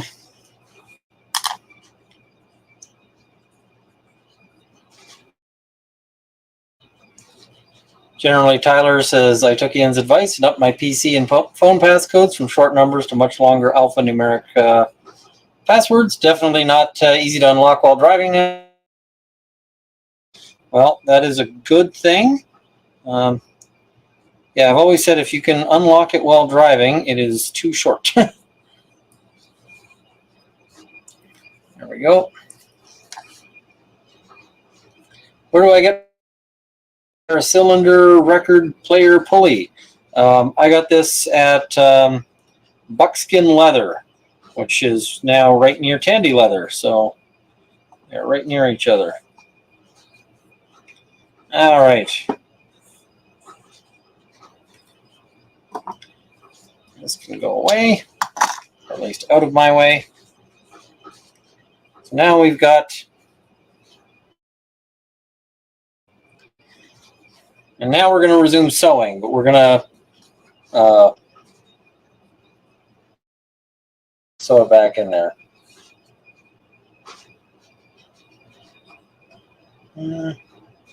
35. Yeah, although it's made from less than one, so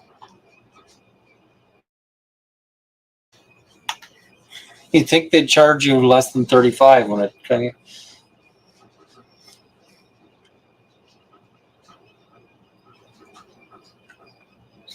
Don't tell Rob what? That my garage is this much of a mess.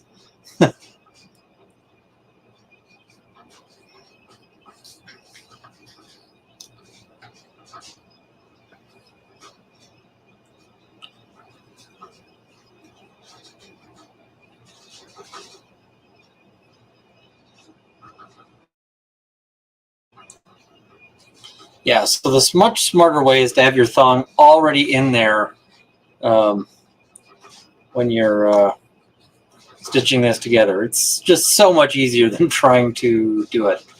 I think your camera is zoomed out. We can see the mess behind the green screen. That's fine, just as long as you can't see it all that clearly.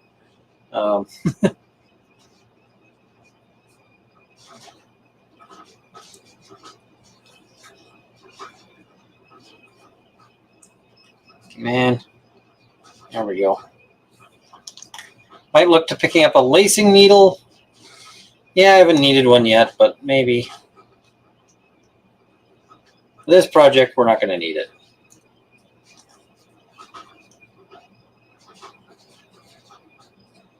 Driving into deer is even more expensive than getting them in other ways. Yeah, especially because out here they've stopped letting you keep the deer. Used to be that their rule was basically you could keep the animal if your vehicle was sufficiently messed up. But now they changed that and they're not letting you keep it at all, period. Now I really want to know what's back there. There's a bike on the wall. There's a bow. There's just a bunch of stuff.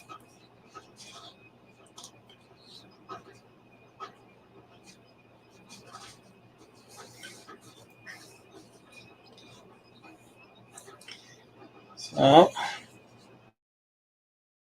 we're almost donezo.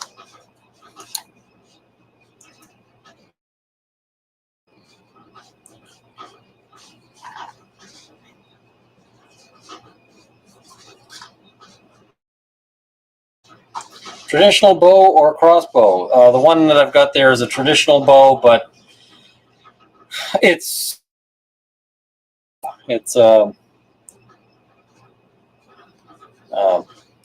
the pull weight on it is like pounds or something stupid. Sky says that's a shame. You can't keep the deer. Really, if it's at all, if the meat is at all usable, they'll give it to a food bank. So, yeah. Oh, so you don't sew across each side to make a channel for the lace. That's what I'm doing right now.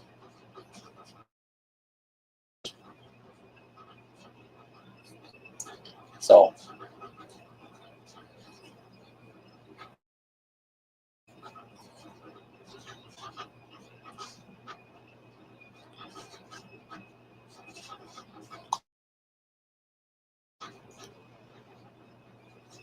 Yeah, they don't waste the meat.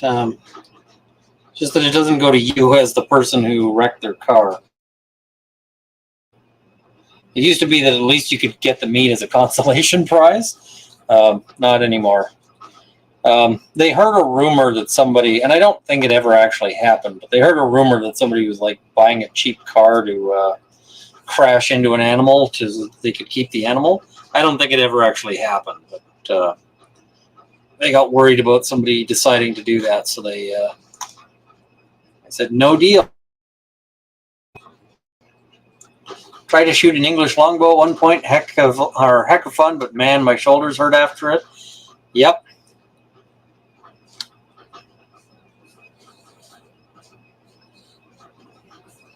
Yeah, I don't think I've got the back to shoot an English longbow.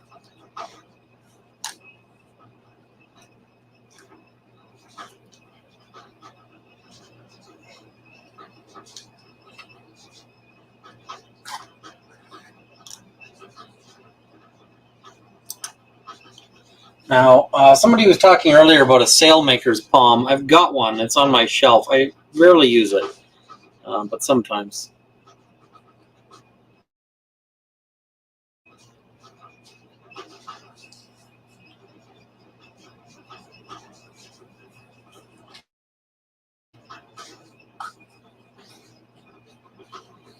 See, there's some kind of wasting disease going around here, so even some hunters are getting deer taken and their tags reset.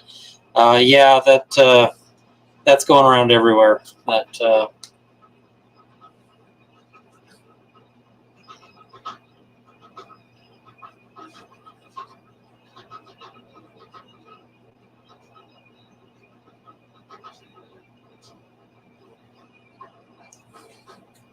Chronic wasting disease, I think they call it.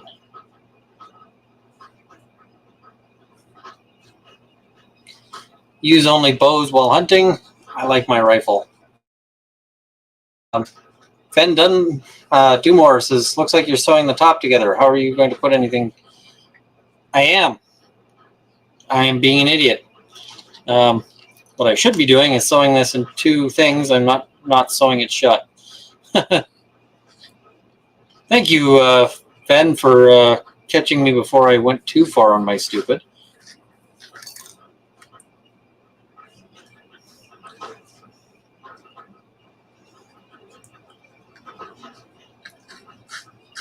Yeah, no, I'm just being dumb. I am going to have to sew both sides, but I can't do them together. Yeah, no, it's not on purpose. It's just having a dumb.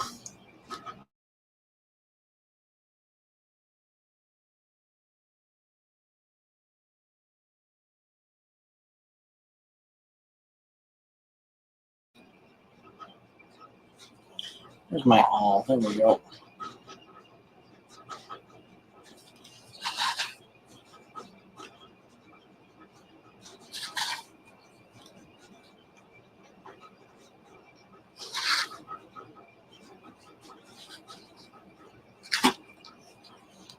People giving me the benefit of the doubt. Yeah, no. In this case, it was not called for.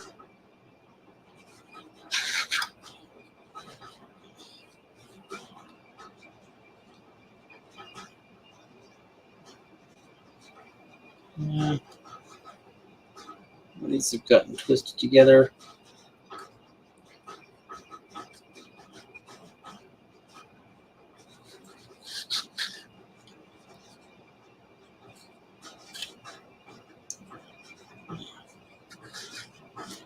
Oh, they got sewed through each other.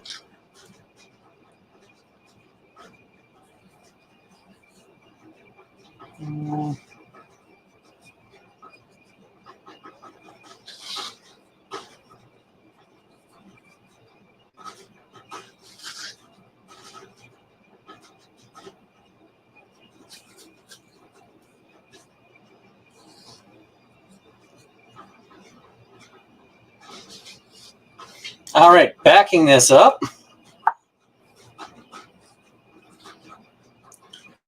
We are going to redo this.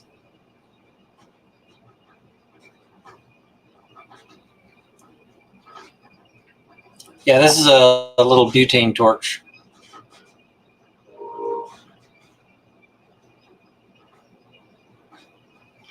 Ah, frag.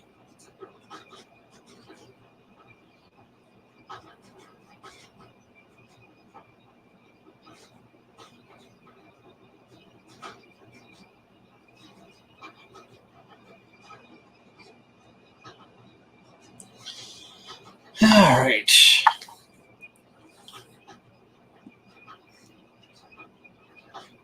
Yeah, this was not spot my deliberate mistake. This was spot my stupid mistake.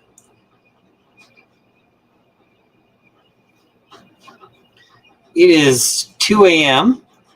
and I got about 4 hours sleep last night, so I am operating at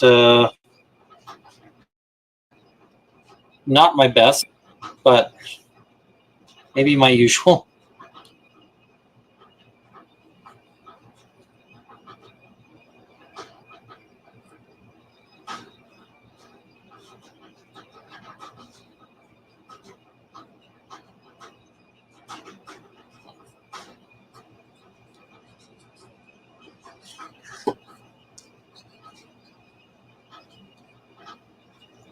Yeah.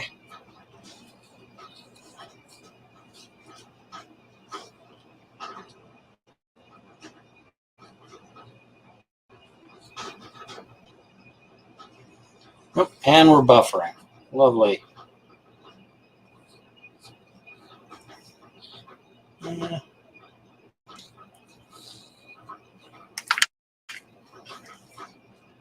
There we go.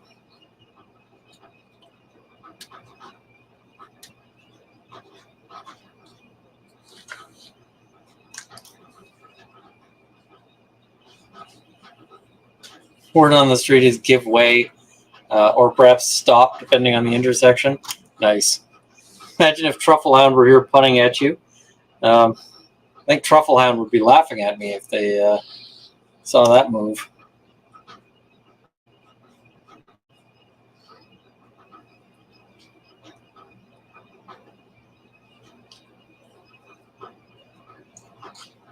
Law school prepares you for leather work? No, law school prepares you for alcoholism.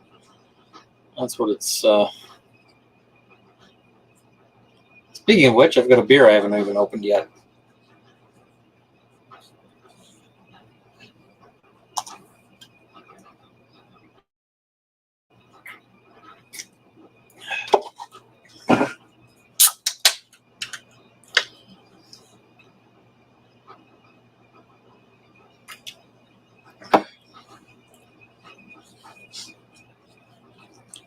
Ah, lucky.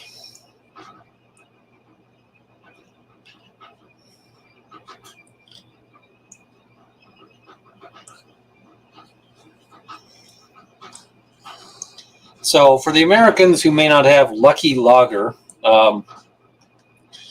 it's better than Coors.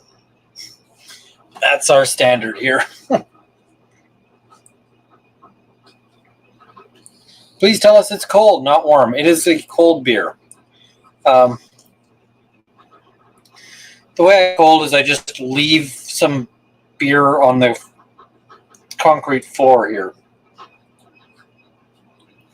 Do we have an Aussie comparison?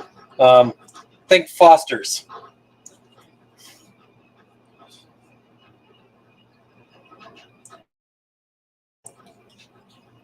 Foster's. It's Australian for barely beer. You. Yeah, it's not great. It's a pretty inexpensive bargain beer. It's a decent bargain beer, but it's a bargain beer.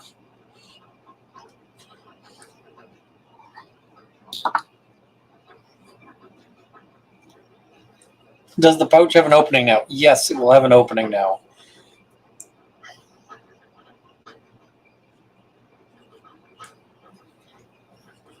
Aussies hate Foster. Yeah, everybody hates Foster's. I don't know how it became like the foreign, Australian beer.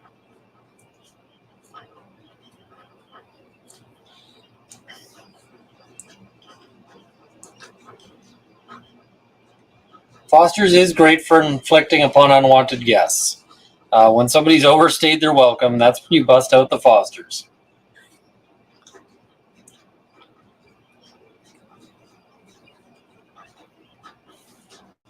Yeah, good advertising. Yep,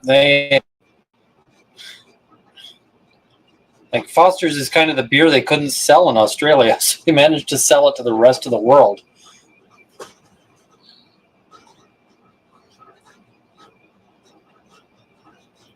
Because once upon a time, the Brits drank a heap of it, says Aussie Overlord.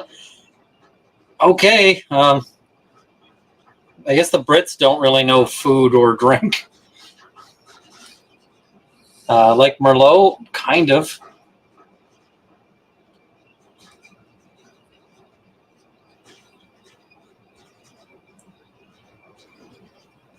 Like German Beck's, everyone hates it, but everybody buys it somehow. I figure it's just that these beers that are kind of mediocre are also the ones that that they can produce in sufficient quantities to export.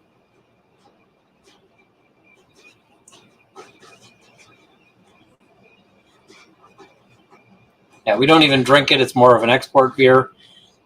I figure that if they're going to export it, they've got to be able to produce enough of it to send to the rest of the world, which means that you're cutting corners.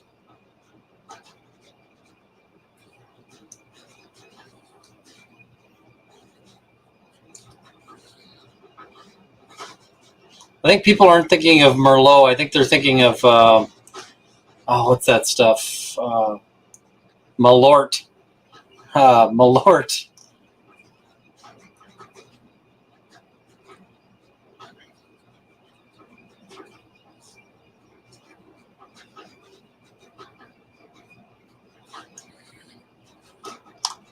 I remember in Germany, I was in Essen, and so I was there for Essen Spiel, which is a big board gaming convention, because I am a total nerd. In case nobody informed you, I am a total nerd. See, for example, that you are on the Roll of Law channel, which is nerd stuff. So I was there for this board gaming convention, and I'm staying at this tiny little bed and breakfast that somehow manages to be located like in the middle of Essen. So it was one subway stop away from the convention center. And of course, Essen has sensible public planning, so your hotel ticket is also, like your hotel stay is also a pass for all the public transit, which is fantastic. Anyway, I'm sitting there and I'm ordering. I had the Wiener Schnitzel, so pretty German food there. And they say, "Oh, and which beer will you have with this?" And I said, "No, I'm good." Which beer? And I'm like, "No, I'm okay." And they're like, "Surely you will have a beer." And I'm like, "I'm okay." So anyway, that was not going over with them. They brought me over this giant pitcher, and it was really good. Like this, I say pitcher, it was a glass, but it was like this really big glass of beer. It was quite good. So I drank that, and then I ended up going to sleep pretty much immediately after, because I had this giant beer. But I'm like, "How much?" And they're like, No, they charged me for the schnitzel, but not the beer. They're like, "No, you clearly don't know German beers, so it was on us." And I'm like, "Why do you say that I don't know German beers?" "Oh, if you knew German beers, you would have ordered one." I was like, "Oh, fair." It was kind of this weird moment, but yeah, a mega pint. Yep. It was a mega pint of this, and I never did figure out which beer it was, but the next, I was there for multiple nights, so I went back, and I'm just eating there each night when I'm getting done with the convention, assuming that I was done when they were still serving. But I was just like, "I would like a beer." And they're like, "Which beer?" And I'm like, "The same one as last time." And they're like, "Excellent choice." So it was a good time. What's my longest board gaming session? I've done full day sessions on multiple occasions. So, but yeah, it was whatever their local beer was. It was really good.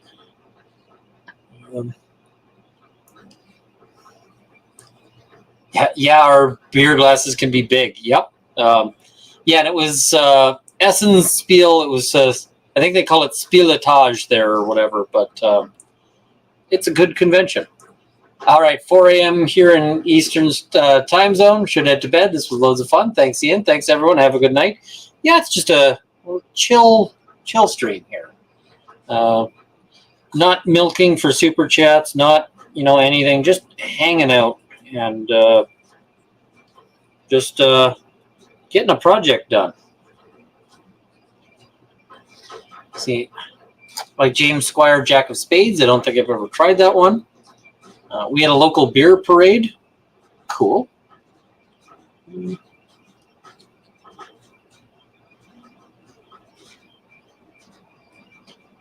So I got it on one side.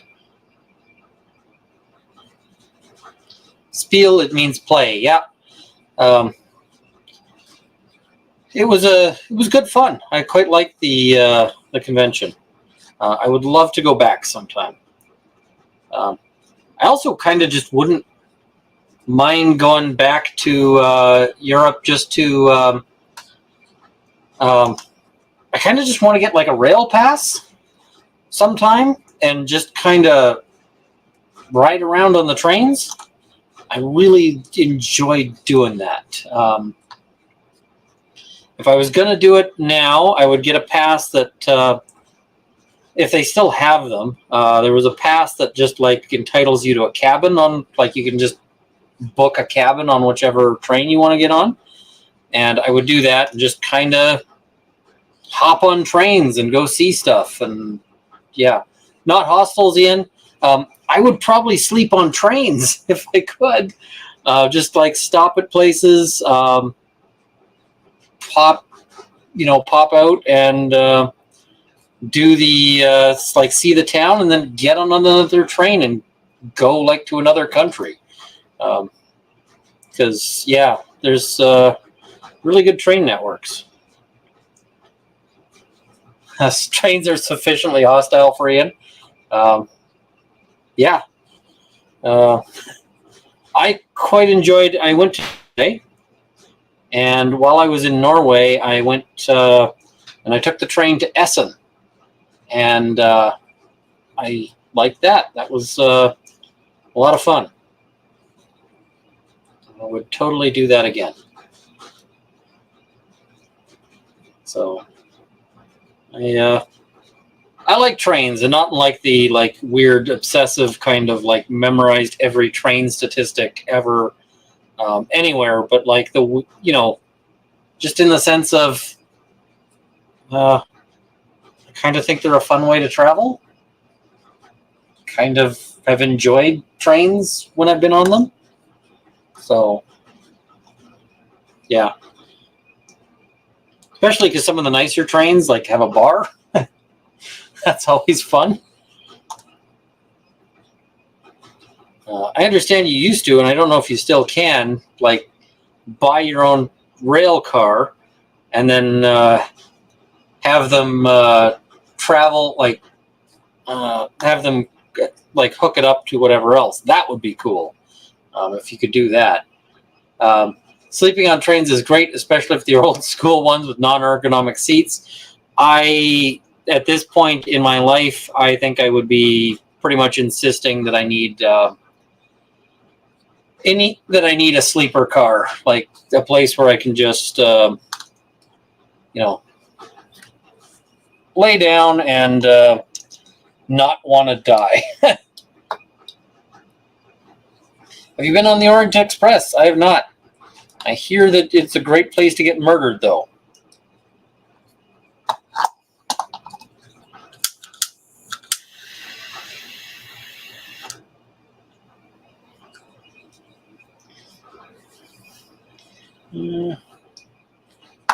This is what film and books have told me.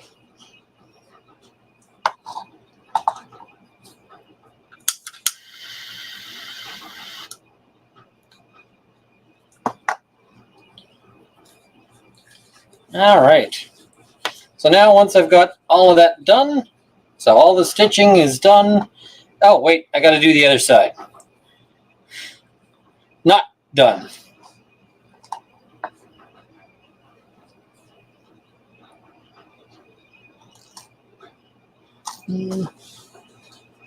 Oops, that's not my trash bin. That bag that I've got in.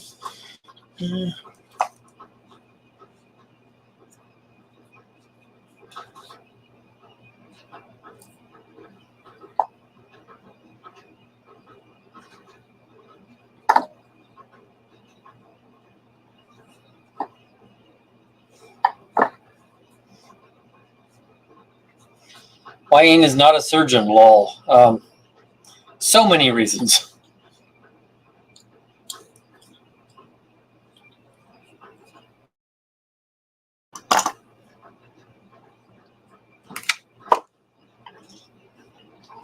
But yeah, I mean, I think it would be pretty cool to take a train, but trains are so expensive.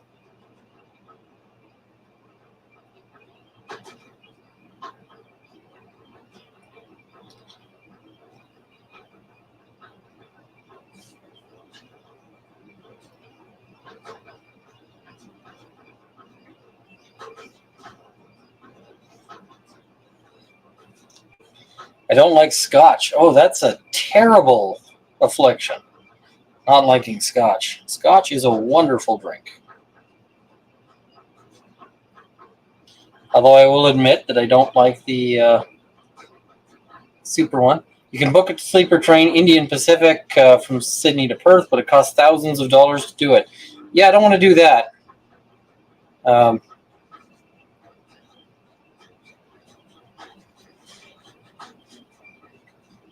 Scotch is okay so long as it's not too peaty. I agree. The super peaty Scotches are not my thing. I vastly prefer one that is less so.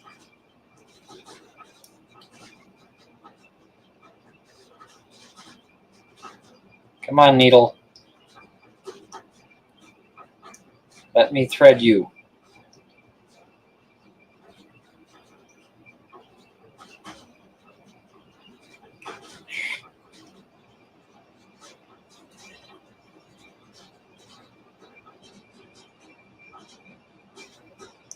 There we go, finally.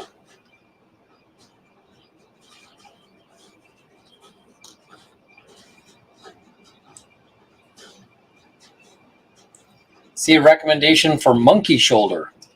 I've never had it, so I can't confirm or deny, but okay.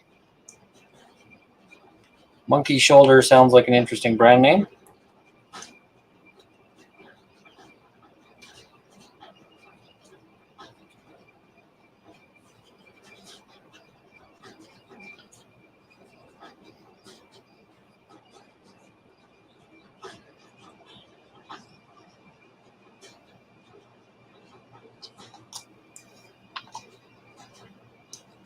Somebody in the chat said monkey shoulder for a Scotch. Yeah, I don't understand it either. See how random. I don't get it. It's an odd brand name, but brand names are often odd. Why is that so far out? Should not be. Yeah. Okay.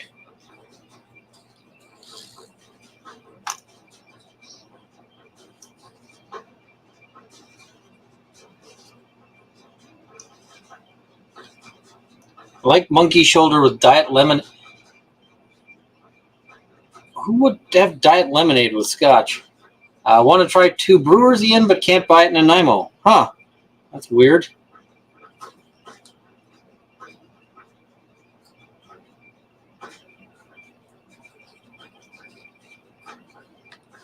My favorite name for a drink so far is Writer's Tears. Yes. Mary Jane, people are strange when you're a stranger. I love the Johnny Hollow cover of that. I love the original, but I also love the Johnny Hollow cover of that. And I think it's, I think the cover is better than the original. Don't hate me, but yeah, they nailed it. Sorry.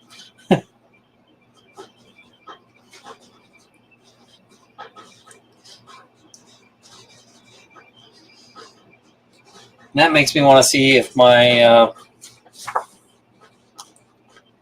headphones are sufficiently powered up to make noises for me.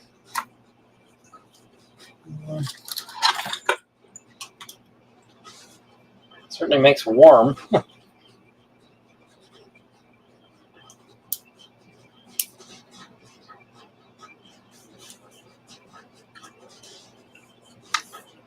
All right, let me see if I can.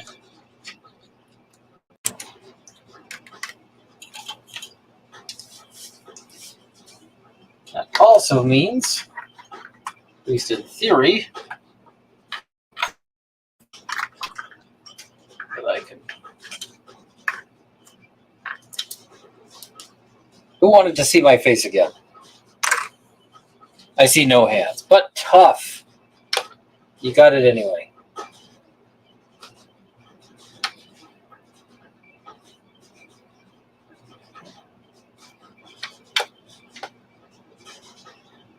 All right, let's see.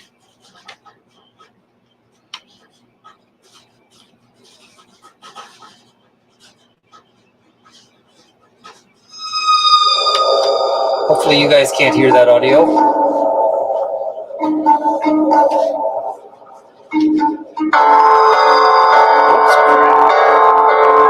And there we go. That'll take out the stream if I'm not careful.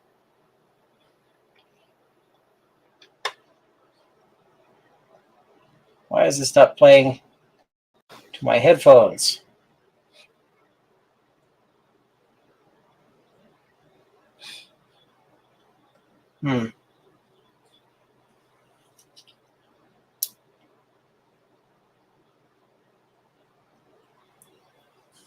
There we go. Hopefully I'm hearing the audio now and you guys aren't. If the stream dies, it's because I screwed that up.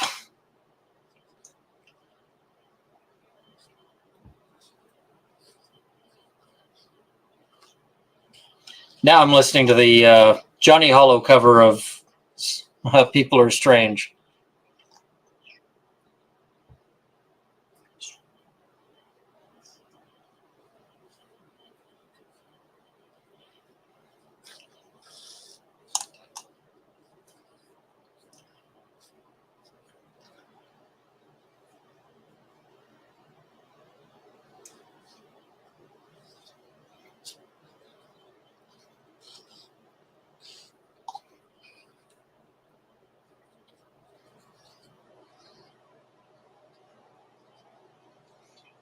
Mary, I'll get the stream will get hit with a copyright claim if I play music during it.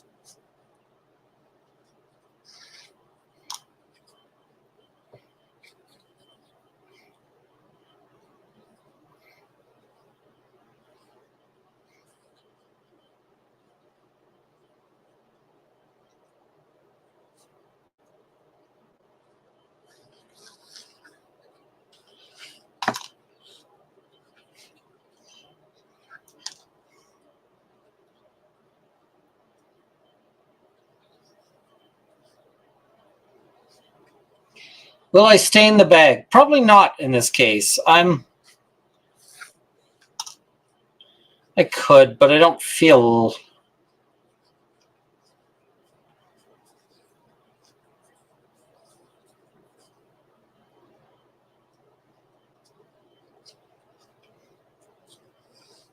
I think this one I'm going to leave just kind of the color it is. Just as a very simple thing. Like if I wanted, I could bust out the something like that.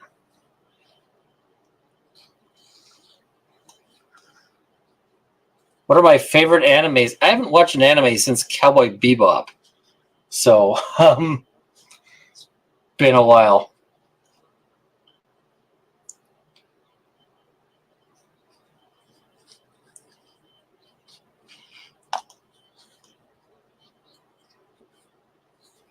I assume they keep making them, but I keep not watching them, so.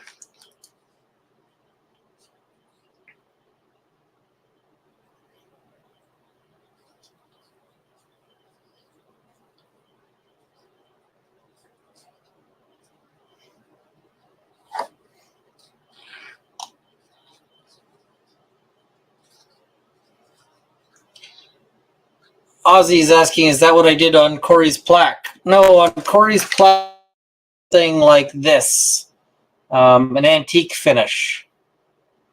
And the reason why is to really emphasize the carving.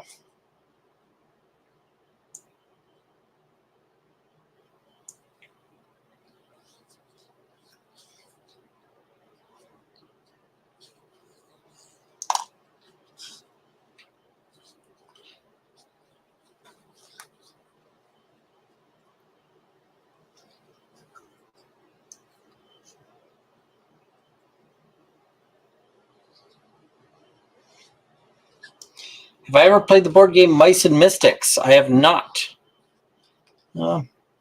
Thank you, Ozzy Mel. I've actually still got a little bit of scrap here that was... this was used for making sure I could line up all the lettering right. How's my dice collection? I've got a okay dice collection. I don't have an epic dice collection, but would I ever do a showcase? Yeah, I guess.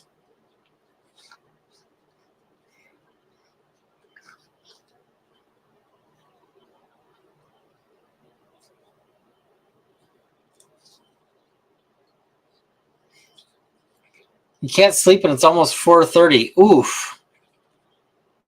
Not fun.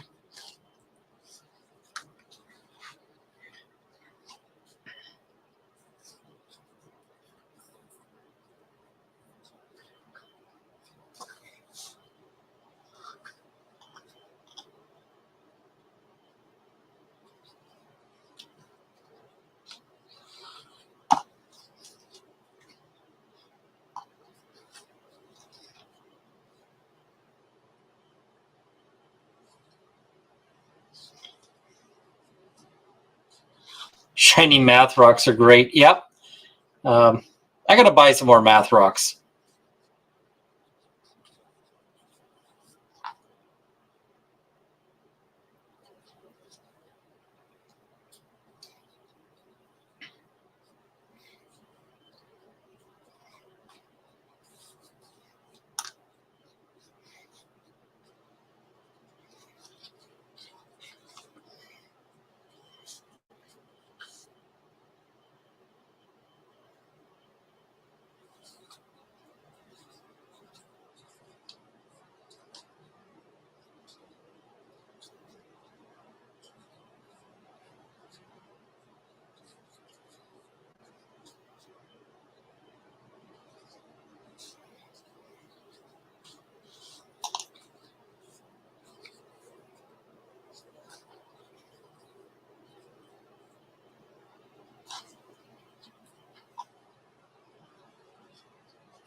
See, are dice really just cubes of whatever with the appropriate holes, recesses drilled in and colored, or is there more to it? Usually they are poured into a mold that already has those recesses, and then, yeah, they just drip some color in there. So that's pretty much it.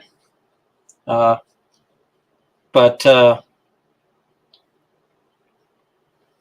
you don't want any holes or gaps or anything like that in them.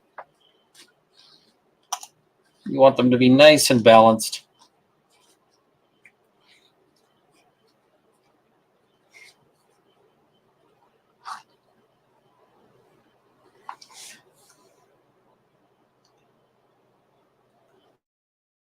And yeah, fancy ones that are made of things like metal might not be poured.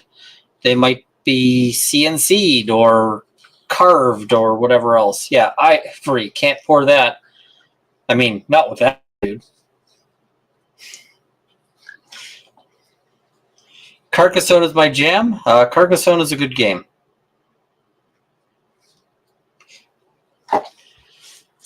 I should play that with my wife again, although she kicks my butt at Carcassonne.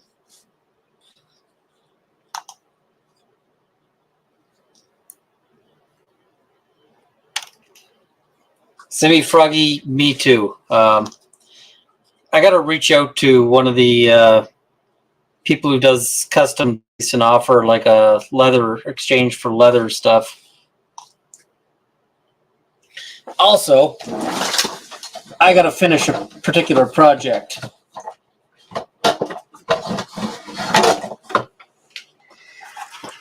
So I got a project on the go that uses this.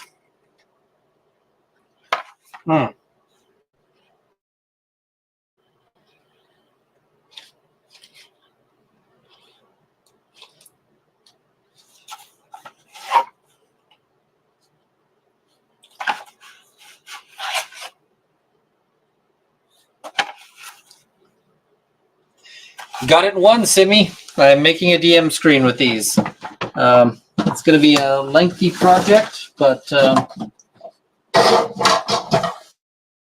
I at least have some of the leather bits ready to go. So Yep. That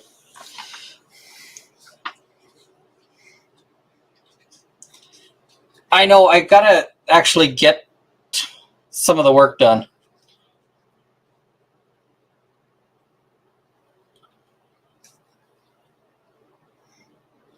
Everybody loves the Celtic knots, Koru. Celtic knots are kind of easy to do typically, and people love them, but they kind of feel like cheating in that they're kind of cruise control for people liking your stuff. Everybody likes the Celtic knots.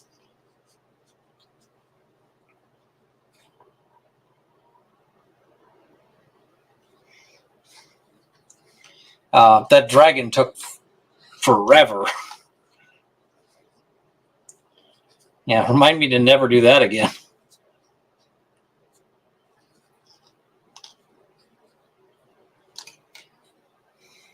I say that, but I totally will.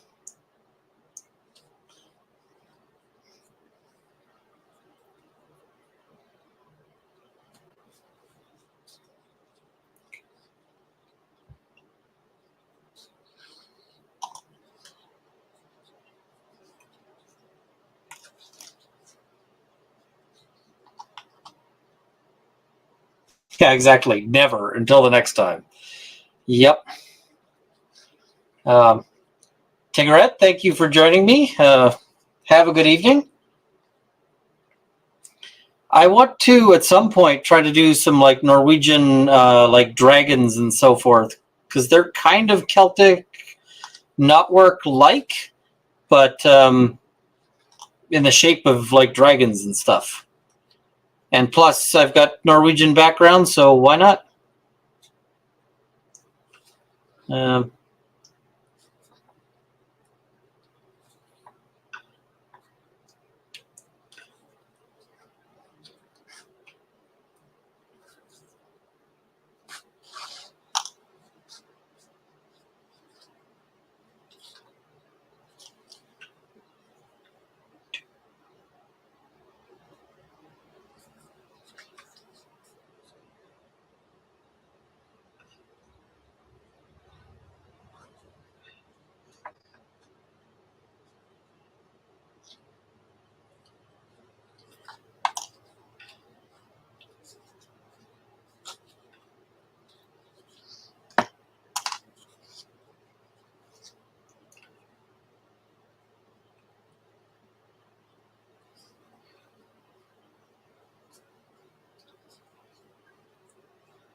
So many people with Norwegian background. Yeah, in my case, it's like relatives came from Norway within a couple generations. Morning, Anna B.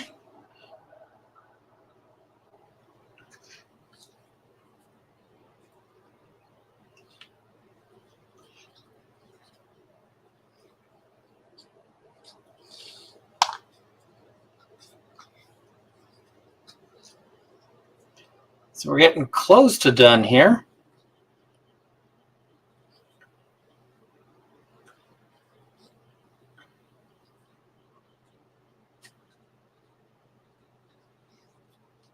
So I got the baby to sleep. Should I play PC or sew something?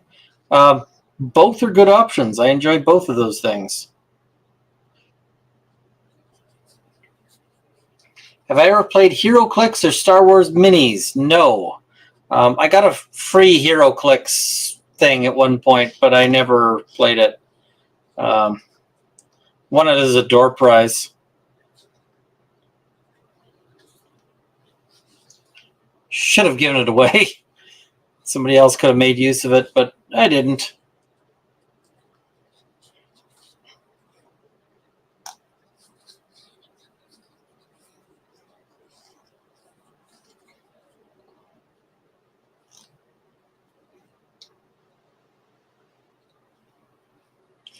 Do I play Subnautica? I have. I haven't gotten very far in it. I've got to play it more seriously.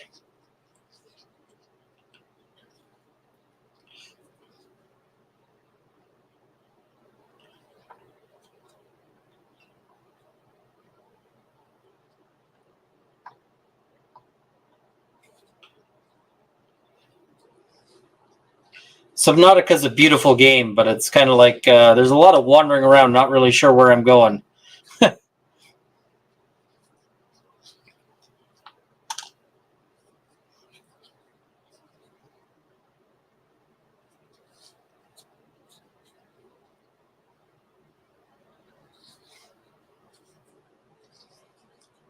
In VR, it's amazing. I bet.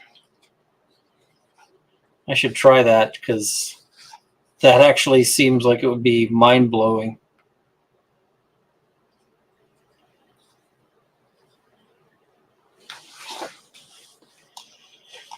All right.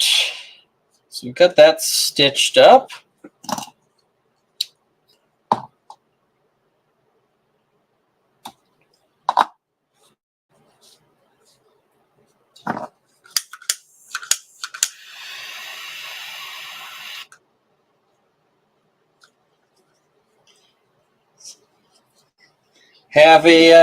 Have a good evening, Sky. Thank you for joining us.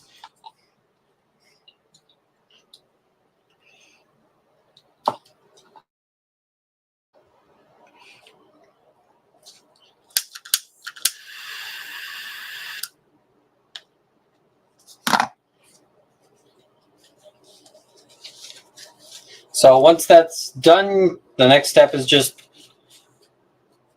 turn it inside out. I haven't played Ixion yet. I saw it and it looked pretty cool. There we go. Then we've just got a cool little pouch here.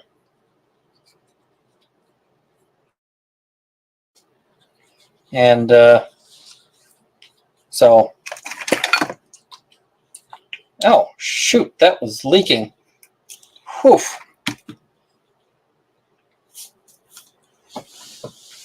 All right, well, when I'm not leaking deglazer all over the place,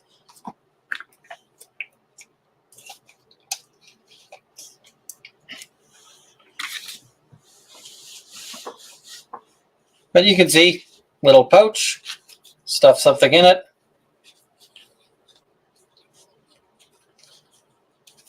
And you just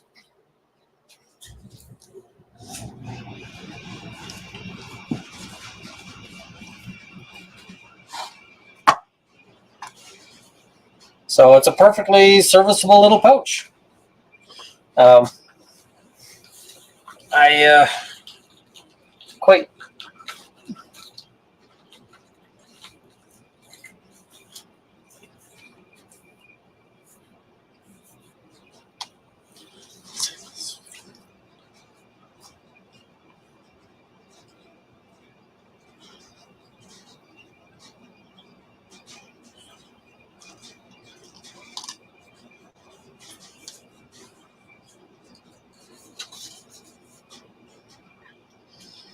my dice are in the house, so I'm not going to go get them.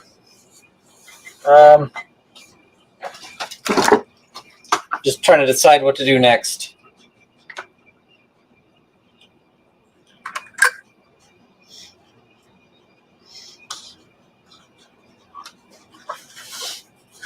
I'm leaking deglazer. That container of deglazer was leaking. All right, so I've got this thing. This was supposed to be a book cover, like a notebook cover. Problem is, it was too small.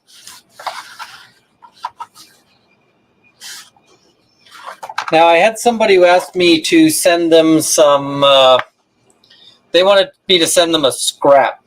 Oh, crud. Almost spilled Coke all over the place. So, the person who wanted me to send them some scrap is somebody who's been a fan of my channel and is having some health troubles.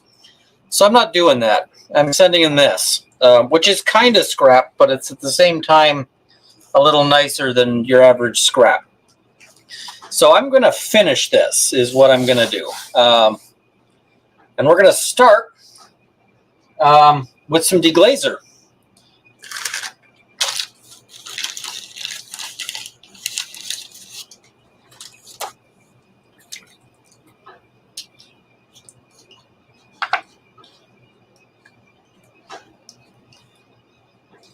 So the deglazer is just basically to remove any grit or oil or other crud that might be on this.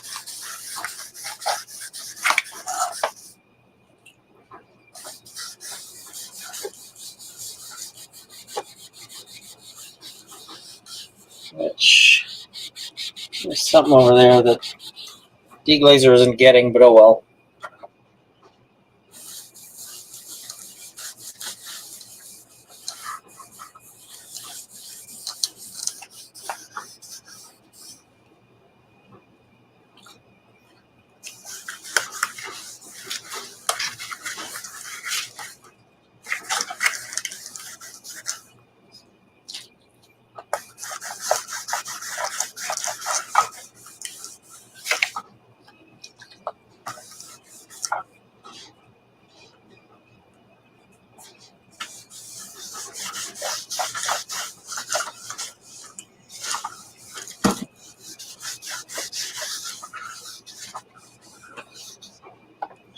All right, that's probably fine. I've got a little bit of a Coca-Cola spill, so I'm going to mop that up while I can. Before that gets onto something I don't want it to.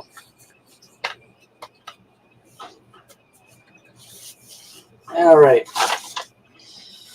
So now that I've sort of gone over it with the deglazer, I'm going to wait for the last of that to sort of soak in.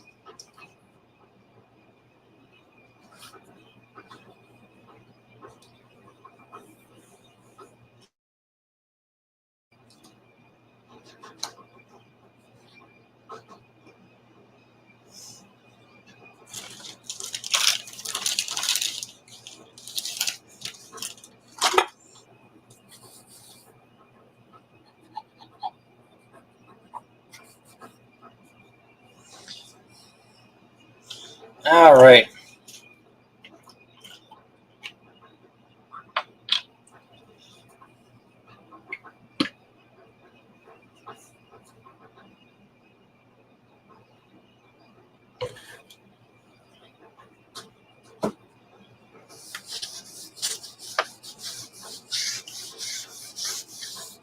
So what I'm applying right now is a resist.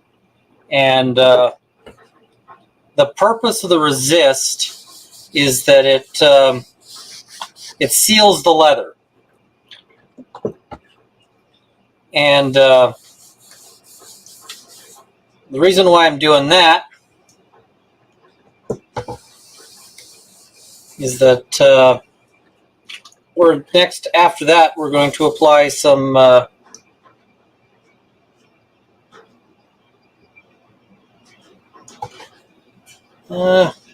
after that we apply antiquing compounds to it. So I need to get this right into all those nooks and crannies here.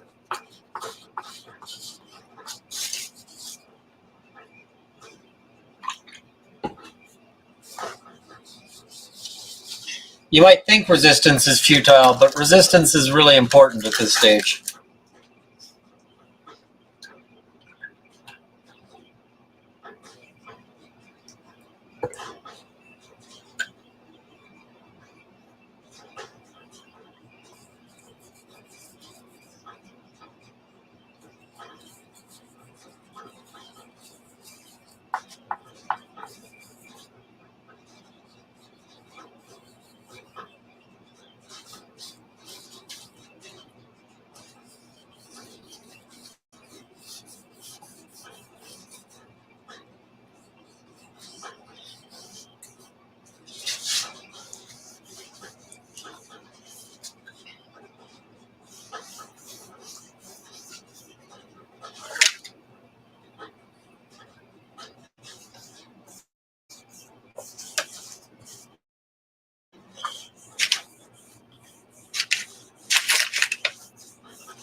Somebody says, is this what gives the gloss?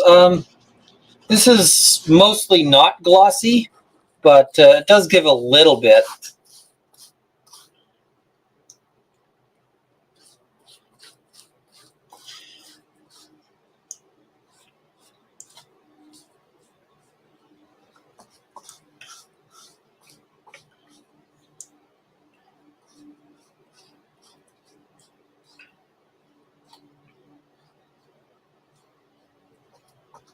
All right, this thing's starting to disintegrate.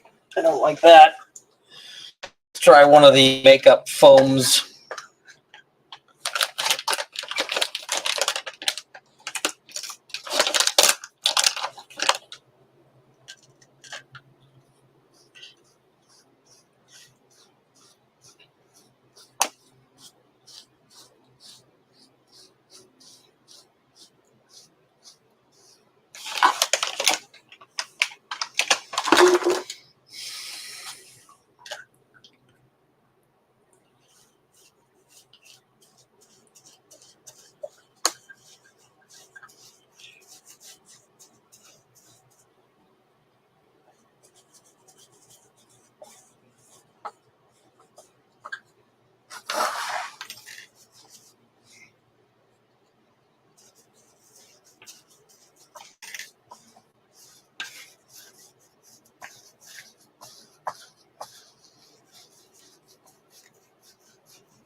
Oh, thank you very much for the super chat.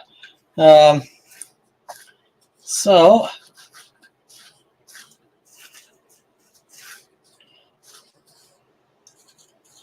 Apple Silver is asking, is that safe for your skin? Well, a little late now. I'm going to say yes.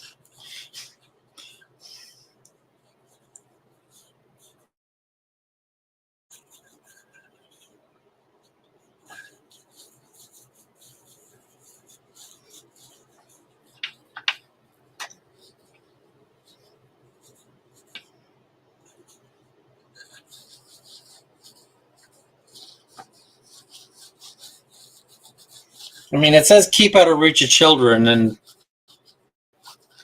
I'm only a child in terms of maturity levels, so...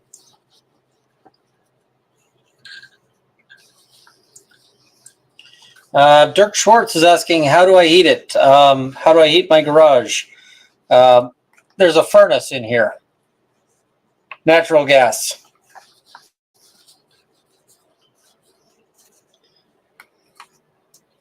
All right.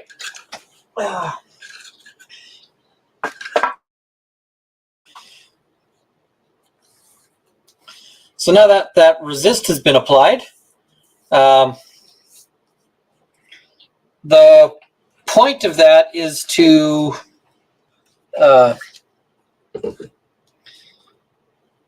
basically to keep the gel that we're going to apply next from soaking in.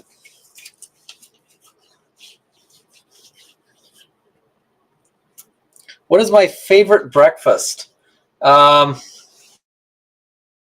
Maybe like waffles with fruit. I like bacon and eggs. I like eggs sunny side up is pretty fantastic. Crepes are good. Puffy pancakes are amazing. Breakfast is the best meal of the day. And I skip it so often, but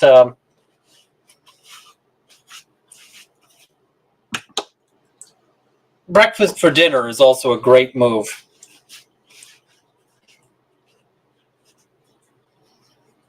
Yogurt and fruit, yeah, I'm not the hugest fan of yogurt, so pickle juice, not usually for breakfast.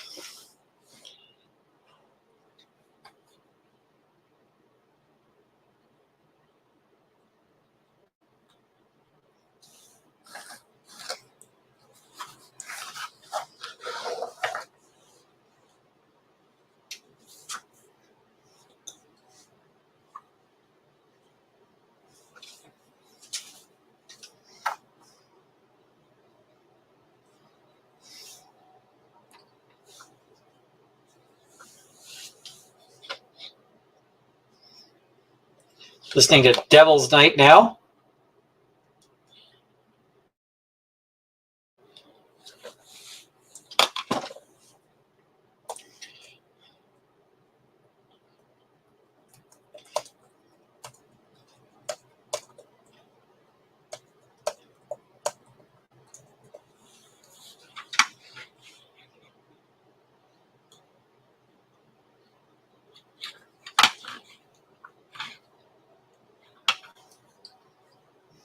Secret. So yeah, now we just have to wait for this to sort of dry.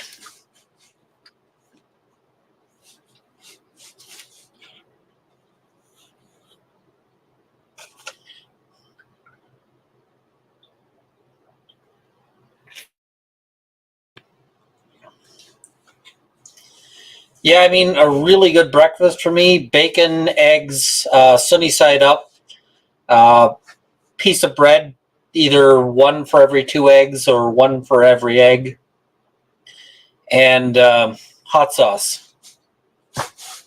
That's a pretty solid breakfast in my book.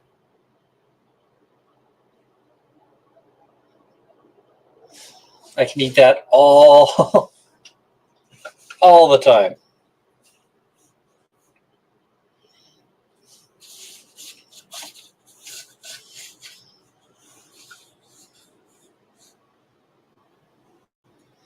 See, here I am at 2:47 in the morning watching paint dry. This will dry faster than paint, but yeah, sometimes stuff's got to dry.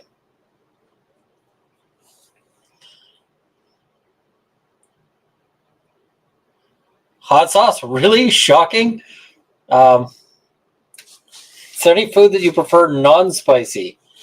There's lots of things I enjoy, just not steak. I don't usually put hot sauce on a steak.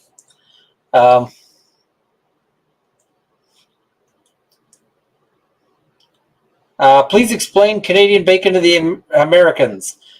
Most bacon we eat in Canada is just the same stuff that the Americans eat. Canadian bacon is usually called back bacon here or pea-meal bacon, but we don't really use the term Canadian bacon in Canada.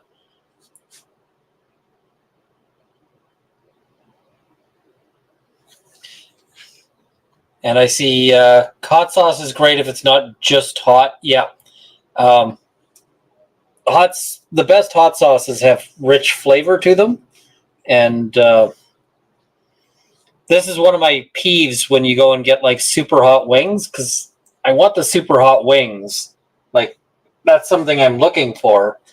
But I also don't want them to only be hot, right? I want them to have flavor to them that is...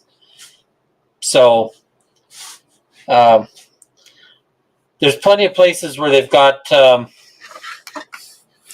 like super hot wings, but the chef can't eat them, and then they just taste awful. How's my stomach/gallbladder doing with all the spicy foods? So far, pretty good. Speaking of hot sauce, how was the day after your birthday hot ones wings? Didn't bother me.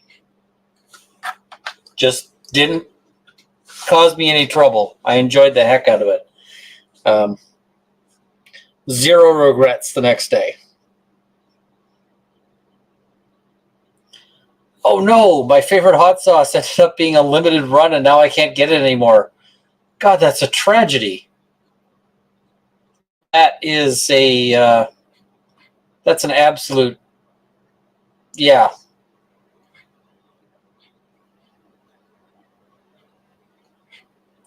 Greetings from the UK, where everyone is complaining it's -1 degrees. Yep, that's something, because it's a lot colder than that here.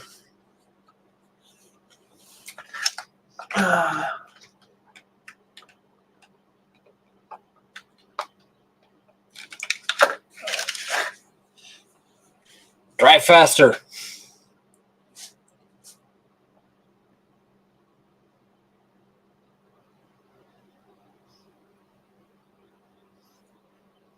I see. Well, Rob did kind of steal the show. Rob had a little bit more trouble with the wings than I did.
It's just you.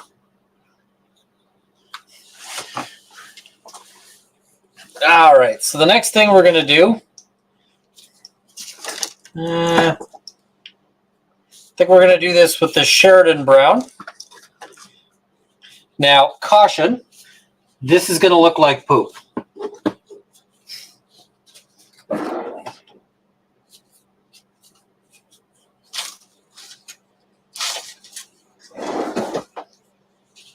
You think I'm kidding, but seriously. I want Hogue to be healthy first, but I can't wait for another Emily, Ian, Rob, Hogue stream. Me as well. Whoops. Rob's also sat in the hot sauce a lot longer, though. That's true.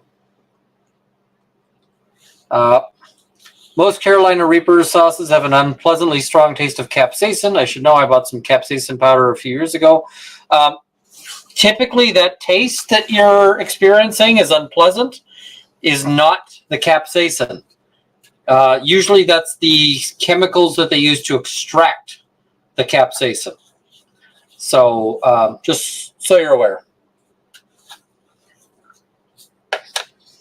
All right. Now we're going to apply some, you see this brown goop? We're going to smear this on pretty liberally.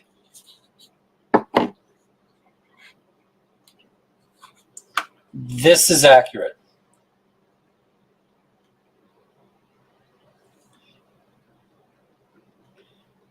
What chemicals? I don't know.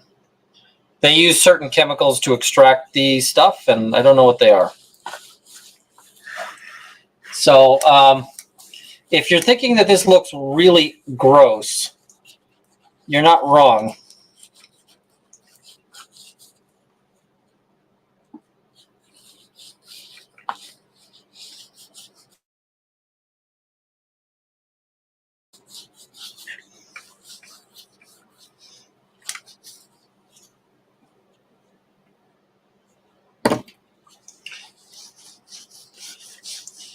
Hot sauce taste of that, though, I don't want it. Yeah, the extracts, look for non-extract based sauces. I don't like extract based sauces myself.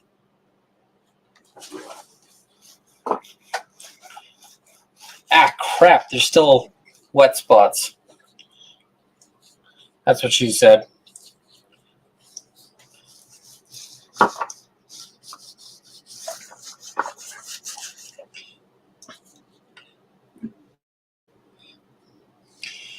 It doesn't look like charcoal. It looks like wet, drippy poop. I could...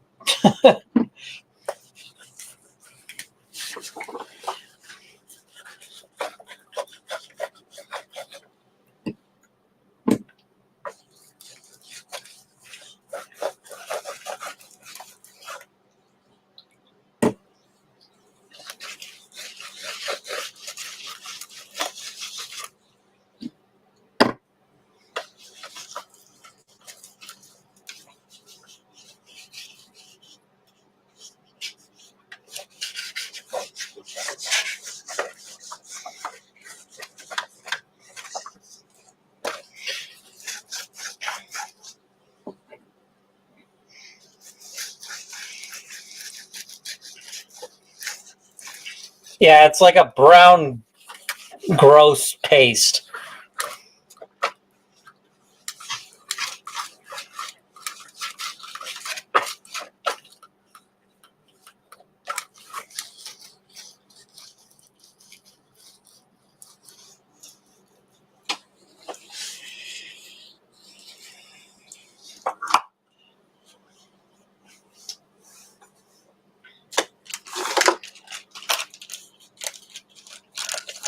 Anna B is asking, what is that for? Well, we apply it in order to wipe it off.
So you might be asking, why did I just do that? Well,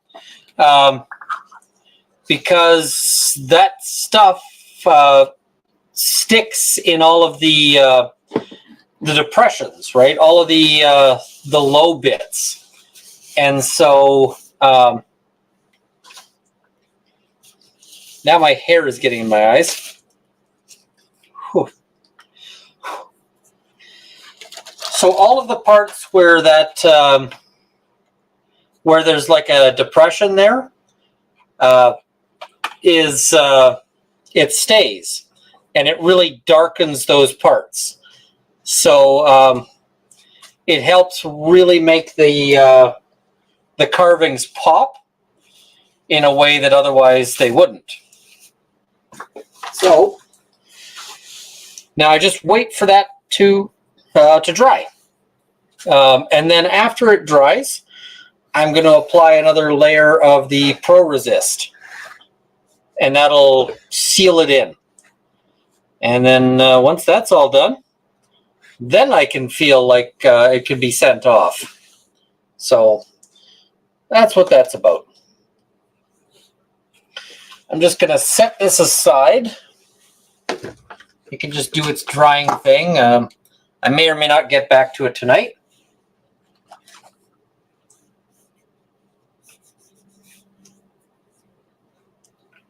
What just happened here?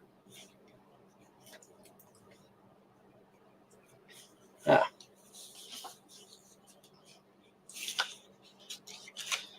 Yep, it accentuates the carvings, is exactly right.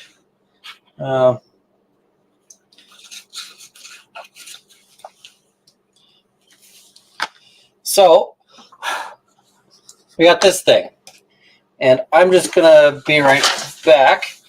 What did I use to carve it? Knives and stamps, no lasers. I don't have a laser. I'll just be right back.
All right.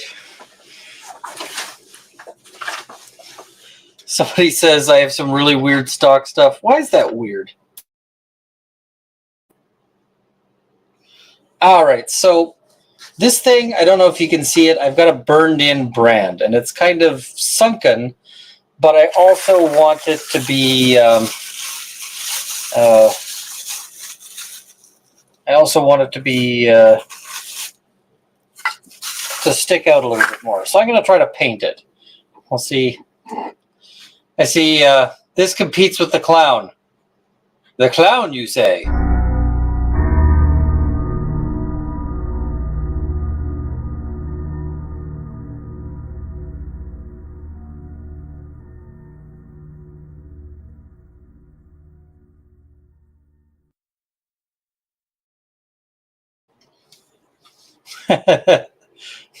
The scary clown.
Sorry, Cherry C. Mills.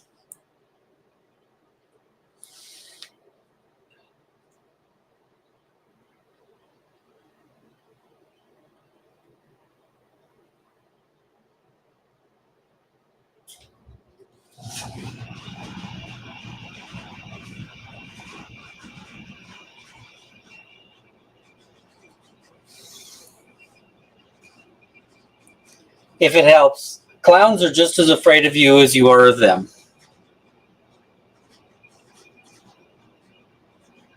However, they spray venom when they're terrified, so...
Sorry for the silence on that, but kind of had to focus my attention.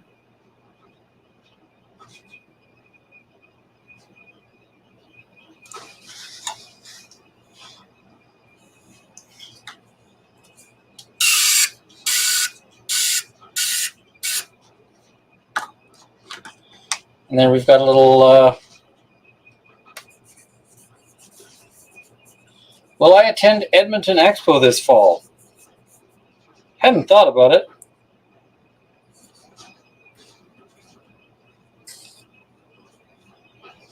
I don't think I'm sufficiently famous to do anything there, but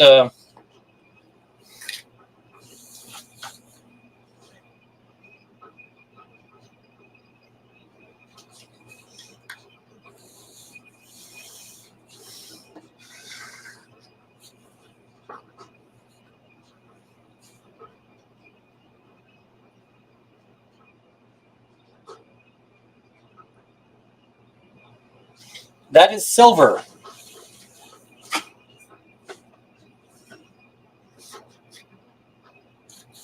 So once that's fully dried, I will go over that with the resist, and then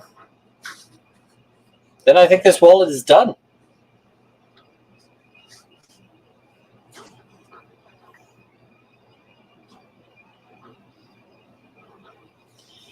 Yeah, I'm quite pleased with it.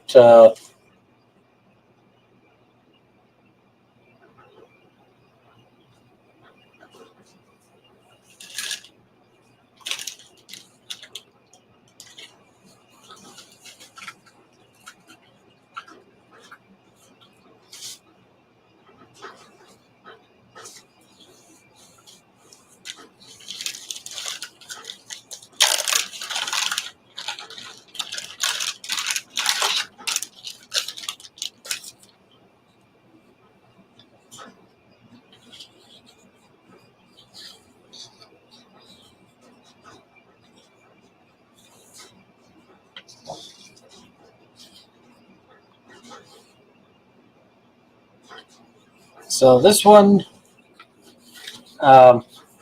this one's kind of my intentionally janky design.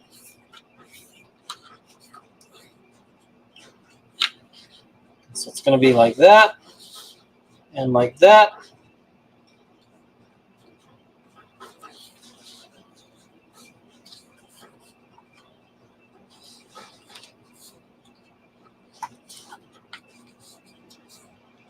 And then this side is going to be that.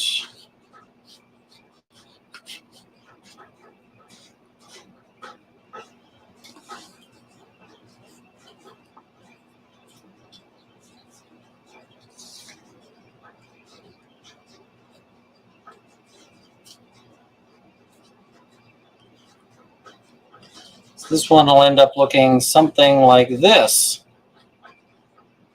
As intentionally janky as I can make it. So,